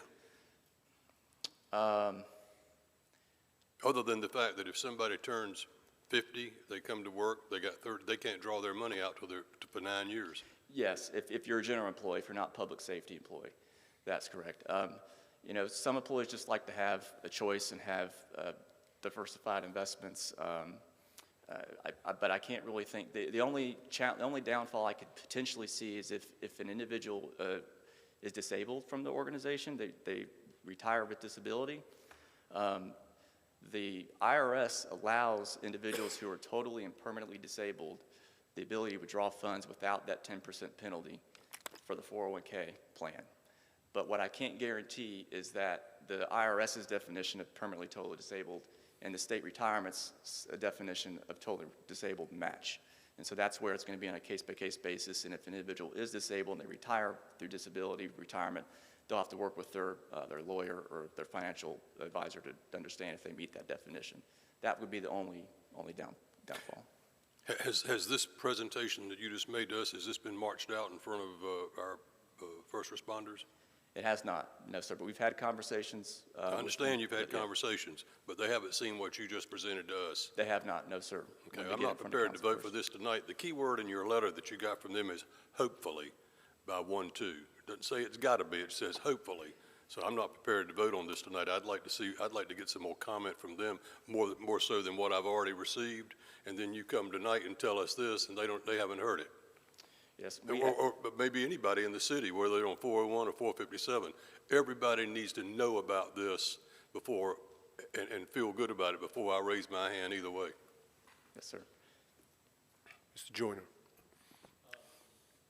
Before you go to number 2 with the challenges, you made the statement that per the treasurer, it would put the city in jeopardy. I understand you to mean that that would put our employees in jeopardy with their retirement access.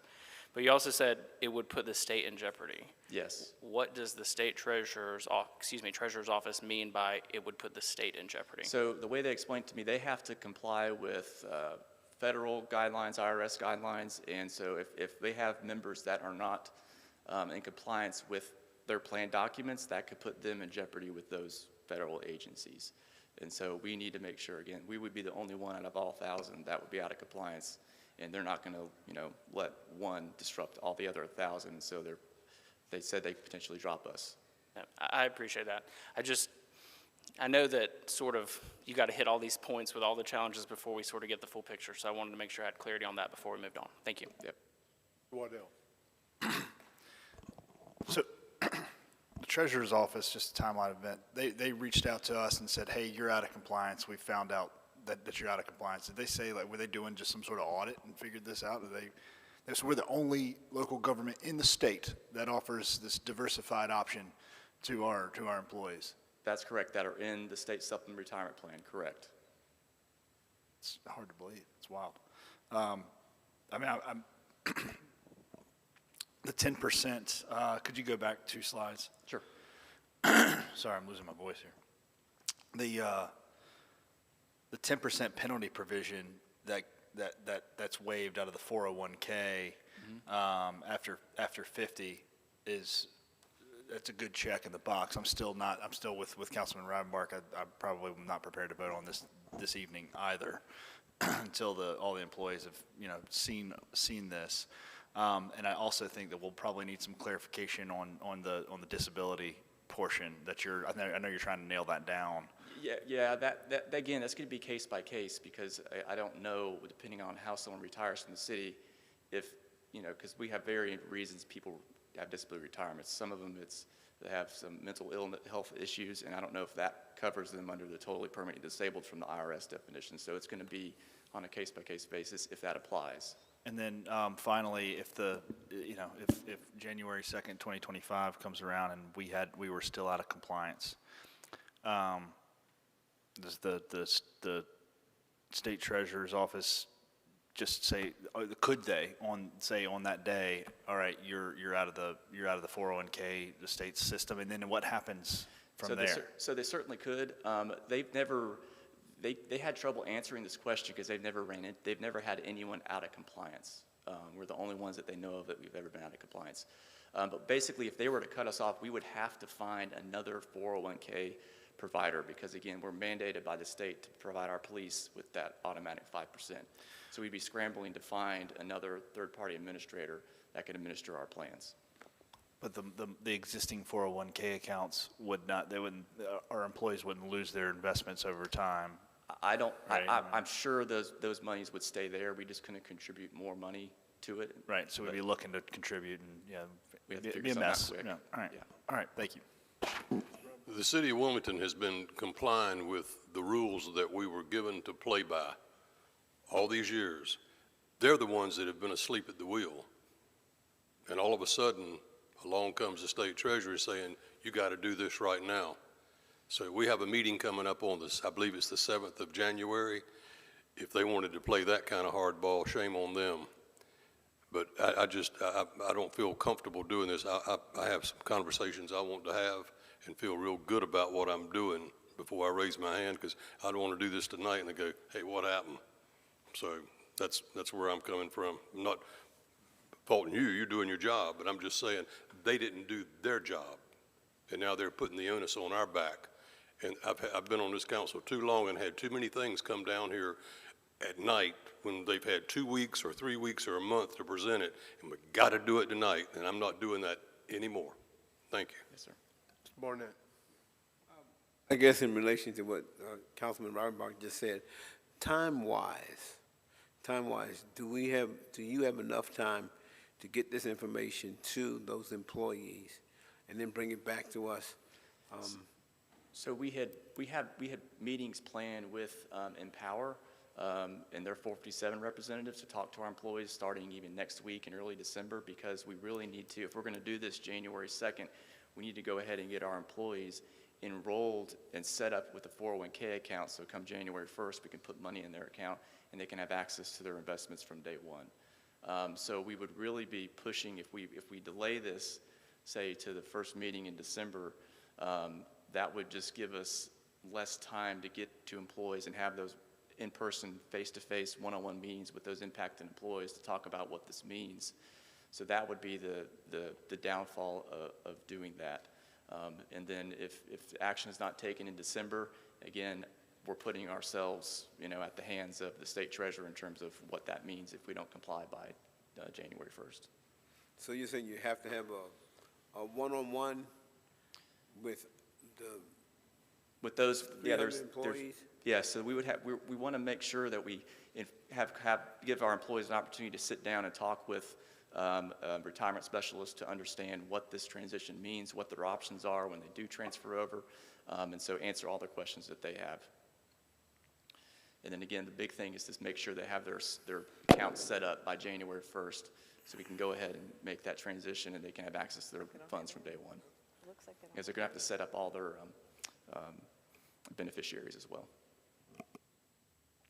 Ms. Spears. So Clayton, how soon do you anticipate getting this information out? And with getting this information out, excuse me, could you devise a survey to collect the information from all the employees within the organization that says they're in support of or not in support of making the change? Which, I mean, ultimately it seems that we have to make the change. And I mean, I don't really see a huge challenge or anything that's impeding the future finances of our employees. They still look to be in good shape. But, I do agree with the rest of council to say that our employees need to be informed. I do not agree with Charlie wanting to thumb his nose up at the state. So state, that's Charlie Rivenbart. It's not Kevin Spears. Come after him, not me. But I do believe that the employees need to be informed and be able to voice their concern. And I think as quickly as we can devise a survey and get this information to them, it would definitely benefit us. I hear you with that. I will say, essentially, the employees have already completed a survey because 70%, again, have already chosen to have their 4.5% go in the 401k. Not saying we couldn't do a survey, but that's just right. How 70% are saying that they've chosen to do that. Yeah. But there's an option. But very soon there'll be no option. Correct. So, but you still, from my understanding, there's still a percentage of this retirement money that goes to the 457 plan. Just the other half, what we match goes into the 457, and what they put in goes to the 401k, right? For fire. Yes, that's how it would be January 1st. Right. Yes. But everybody else, strictly 401k. That's correct. Oh, okay. Yes. Well, we got some firefighters and policemen here now. Y'all on board? Okay. Yeah, but again, we could get this presentation out, tomorrow to employees. But again, my concern is making sure we have enough time to, if we're going to do a January 1st implementation, that we need to have enough time to have meetings with the Empower representatives. They can sit down one-on-one and again get their accounts established before the January 1st deadline. Well, you may want to have Skyline has a great facility where you can just bring people in. And we probably do that. Yeah, that's probably the best option. I don't know if you want to sit down one-on-one because, again, we've prolonged. I haven't really seen us do this that often where we just keep continuing because we want to be as best informed as we can be. This is new to me. You guys are really impressing me. I don't see what options they have. You talk about sitting down and going through with their options. I don't see any options. I understand you got to get with them and get each individual signed up and everything, but if everything's going to 401, and what kind of damn options you talking about? I don't see any options for them. Right. So really what I'm talking about is if one of the other parts of this is we want to transition the plan administration from Mission Square to Empower. I understand that, and so I know that takes time. And there's going to be, so we transition what does it mean to, if I have my funds with Mission Square, how's that going to transfer over, or how are you going to move my money over? Are you going to move it over into like funds, or are you just moving it all into one? How's that going to work? And so those are the questions that we want to sit down and talk with employees about. Okay, thank you.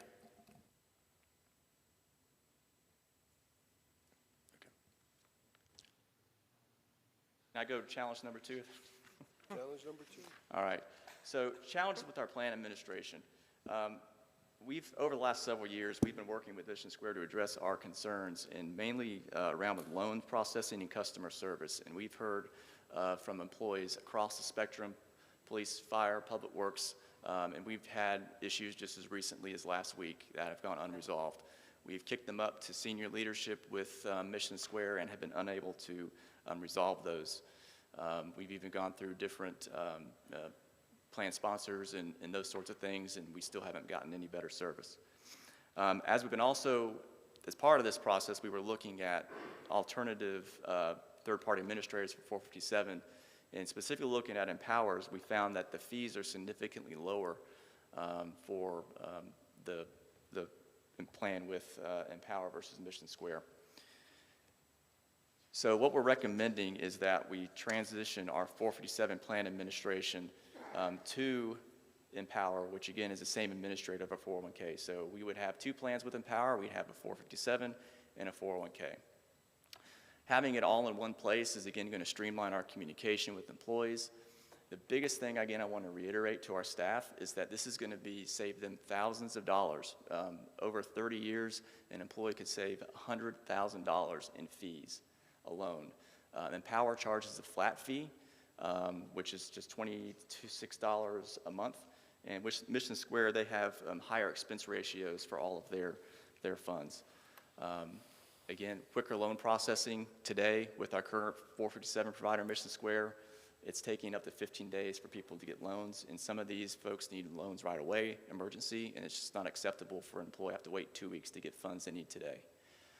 Again, it offers a more cohesive retirement planning because all of the city's accounts are going to be under one provider. And again, this ties in with the state retirement plan. And again, today, just for example, I tied my state retirement plan into my Empower account. Very easy to do, and everything, again, is there under one system.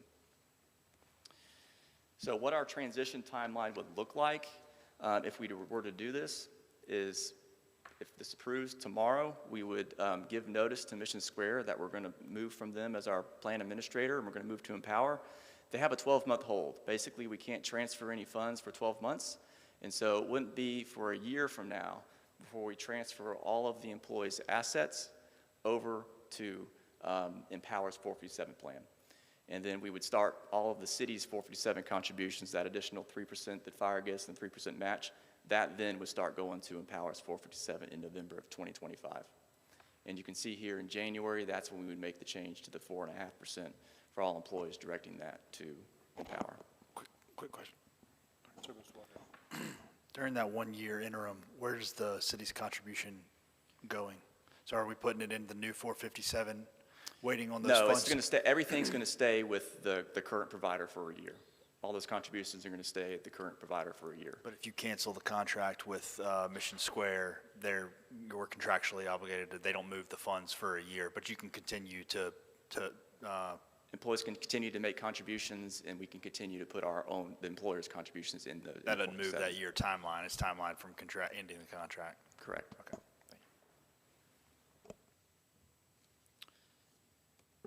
And then lastly, again, I know I'm this sorry, is. I'm sorry, Oh, yes. Clayton, Mr. Spears.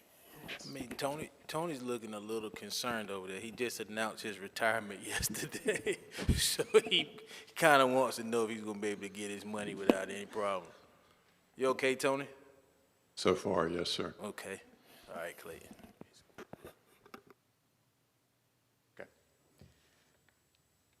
Clayton, I promise you, it's not in my heart to do anything that would retard this program for our employees, whether they be first responders or other staff, whatever. It's not.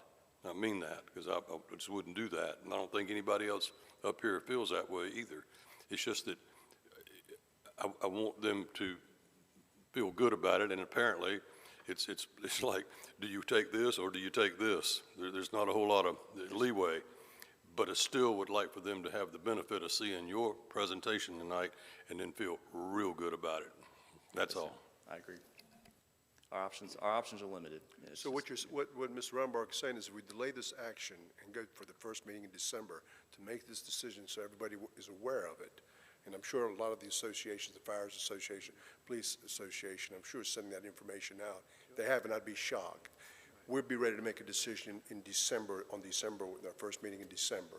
And it'll give you the time necessary to get this job done. I know it'll be pressing you. We'll be putting a lot of pressure on you, quarterback, but can you get it done?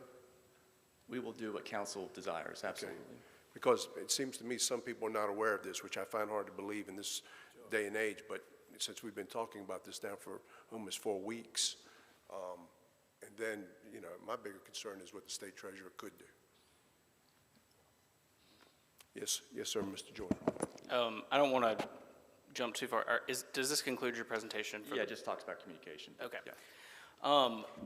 I think I know why staff is squirming. They don't want to put hundreds and hundreds of our employees at risk on their retirement plan, which is absolutely the mentality that we need to have. And we've got not even competing interests, we just have a wide range of interests of staff members who want different things out of the retirement plan because, as Mr. Reifenbark said, that's what they've been doing for years because we thought it was fair game for years. I'm also not ready to vote on this tonight, but I do have a proposal of what I think might be a creative strategy in the meantime. Madam Attorney, you might want to get ready to take some notes. I'm sorry about that.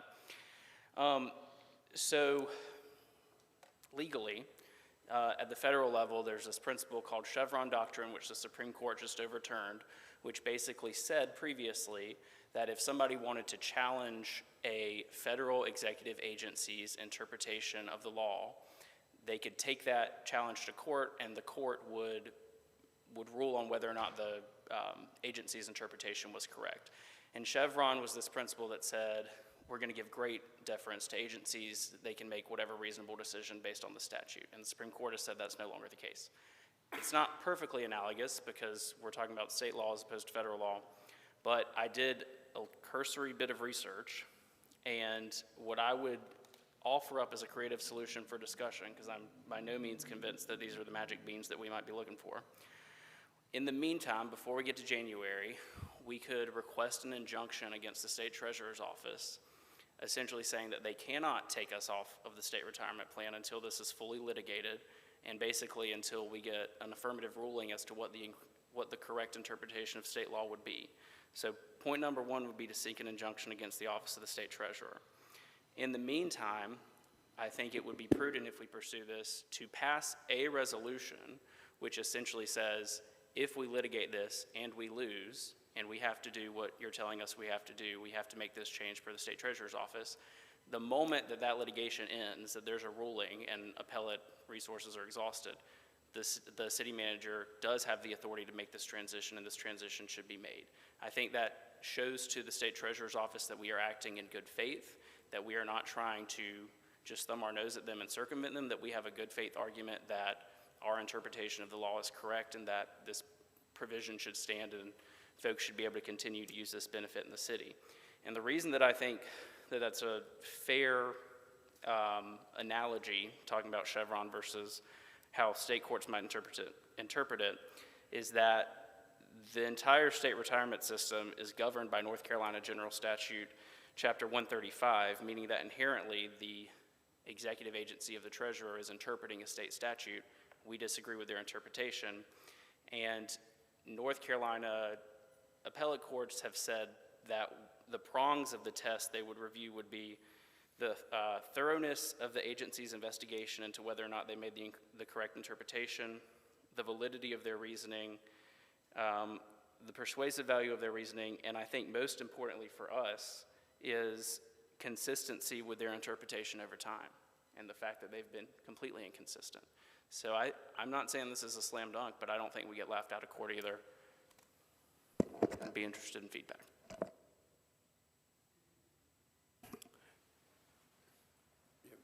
Counselor, he's asking for some feedback. He just gave you a dissertation, so I'd like to know what you have to say.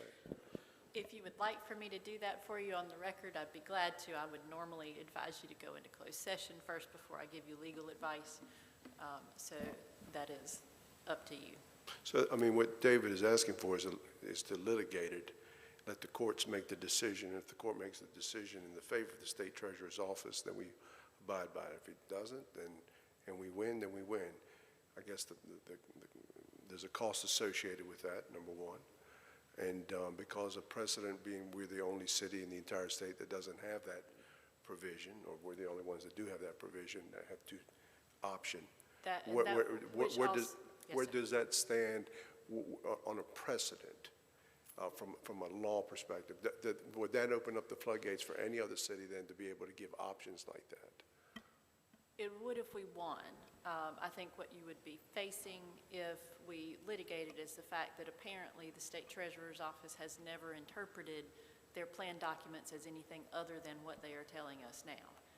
If they are saying that no one else has ever done this, we have just consistently misinterpreted, what we think we should have been able to do, then it appears that they have always interpreted it as, since the 90s at least, when it was in their plan documents. And so I don't know that that would look favorably upon us if they've never interpreted it any other way. So Meredith, I've been to that office there, and they have a bunch of attorneys. And I would imagine that anything that they pass or they vote on has to pass some legal mustard in respect to state statute or legislative action. How does that look? I guess I'm looking at my chances. The communication that we have received has been run through their attorneys' offices up there. We can litigate whatever council would like to litigate, whether that would damage the city financially and politically even. If you pick a fight with the state treasurer's office is something that council needs to consider. That would be a prolonged litigation.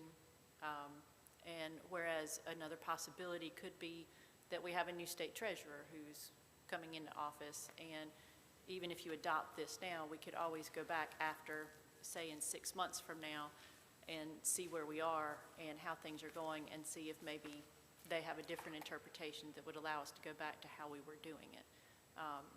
Litigation, I would always advise, is a last-ditch effort, especially when you're talking about fighting uphill against a state agency. Okay. Mr. Spears. Yeah, I think you alluded to it. Litigating against the state. We've been out of compliance for over 30 years, and we're the only county out of 100 counties that does not do this. City, I believe. I think the interpretation is City. The only city out of the entire state that doesn't do this. Yes, sir. Mr. Robinborough. We had a split system, 401, 457. How unusual is that?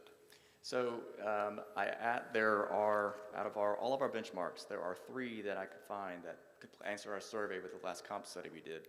Durham, Greensboro, and Jacksonville were the only 3 that offered, it was a mix. You had fires that go into 457 and police go to the 401K, which we do today, and we were going to continue to do. But all the others had all their contributions go on the 401K. So it's and I asked that question to the state treasurer, how many of them have the money directed to the 457 as opposed to 401K? And they said, vast majority have it to the 401K. So HR is the one that administers this. You're the man. You administer it. I mean, you're the one in charge of it with our city employees. That's correct. We oversee the program. So do you all ever get together, all you guys that do what you do, and have a little meeting and talk about how you do things? We do. I'm being real serious. No, we do benchmark from each other, yes. And we're the only one down here, and we've been doing this all this long, that's got it the way we do. Did you never raise a red flag with you or Al Ragland or whoever was been here before you? Never did? Never did. Not at all. No, sir. Doesn't that strike you as kind of strange? Well, again, and I asked the question, and that's what the frustration with staff is. We've been doing this for so long. We've been in it. Why now? And why are we having to make the change? And why can't we grandfather people in? But yes, it's frustrating. Okay. Mayor Pro Tem. I'm in favor of you getting the word to the employees and bringing it back in December, because I really believe that most of the employees already know about this. We've been talking about it, for a length of time. and I'm really not in favor of like challenging the state. Over this issue, I think there's some more important things that we might be able to spend our money and our time on. And just to follow up on last meeting, we did notify the participants that would be impacted by this via letter that, hey, this was coming. They haven't seen this presentation, and some of the frequently asked questions like that 10% early withdrawal penalty, some of them might not have seen that. And so we can certainly get the word out if that's the desire of council and come back. Well, let's continue to December the 3rd, if it's okay with everybody. Blow the horn, make sure everybody's aware of it. Don't want to make sure nobody's not aware of it, just make sure everybody's aware of it, okay? Okay. You want to continue that, Mr. Reinbach? You want to ask that for continuance? Go ahead, make it. Just hit it. I think just, we're going to motion to continue this to our December, Madam Clerk, what's the December meeting date? 3rd? December the 3rd. We have a motion by Councilmember Reinbach, seconded by Councilmember Andrews. Further discussion, all in favor of that motion, please indicate by saying aye. Aye. Any opposed? Passes unanimously. That brings us to our final item of business, which is our reports. Item RP1, this Council's Appointments Committee for Boards and Commissions, and Councilmember Charlie Reinbach, who is the chairman of that board committee, will make a presentation. Ms. Reinbach. Ms. Celeste Andrews, Councilmember Andrews is going to read that report for us. We had a meeting of the Appointments to Boards, Commissions, and Committees Committee on November 4th, and members present were Councilmember Charlie Rivenbark. I believe Councilmember Waddell was excused, and I was also present. And also present was the city clerk and the city attorney. We made a recommendation to reappoint James Rutherford to the Civil Service Commission as the fire department representative with a term expiring 4/15/27. A recommendation to reappoint 4 members to the Commission on African American History, all with terms expiring in November of 2027. Atiba Johnson, Brandon Hickman, Kamika Sidbury, and Sierra Washington. Recommendation to appoint Kristen Freeman, a hotelier, to the Convention Center Advisory Committee. This says term expires 12/07/24. So I guess we'll have to reappoint her again. We had 2 appointments to the Greater Downtown Special Area Plan Steering Committee, one to appoint William Stoltz as representative of the Historic Wilmington Foundation, and the other to appoint Tyrone Garrett as representative of the Wilmington Housing Authority. Municipal Service District Advisory Committee to appoint Kristen Freeman as the real estate slot with a term expiring of 7/01/27. We had 3 reappointments to the Parks and Recreation Advisory Board: Ron Woodruff, David Eason, and Lemetrius Nolan, with terms expiring 11/7/2027, 12/6/2027, and 12/6/2027, respectively. And to reappoint Mr. Jack Pollock to the Wilmington Planning Commission with a term expiring 12/1/2027, and to appoint Jean Fisher to fill a vacancy on the Wilmington Tree Commission with a term expiring of 6/18/2025. Mr. Mayor, just one correction. Mr. Waddell? Yes, sir. Let the record reflect that I was present at that meeting. Yeah. Okay. Oh, okay. Is it? Okay.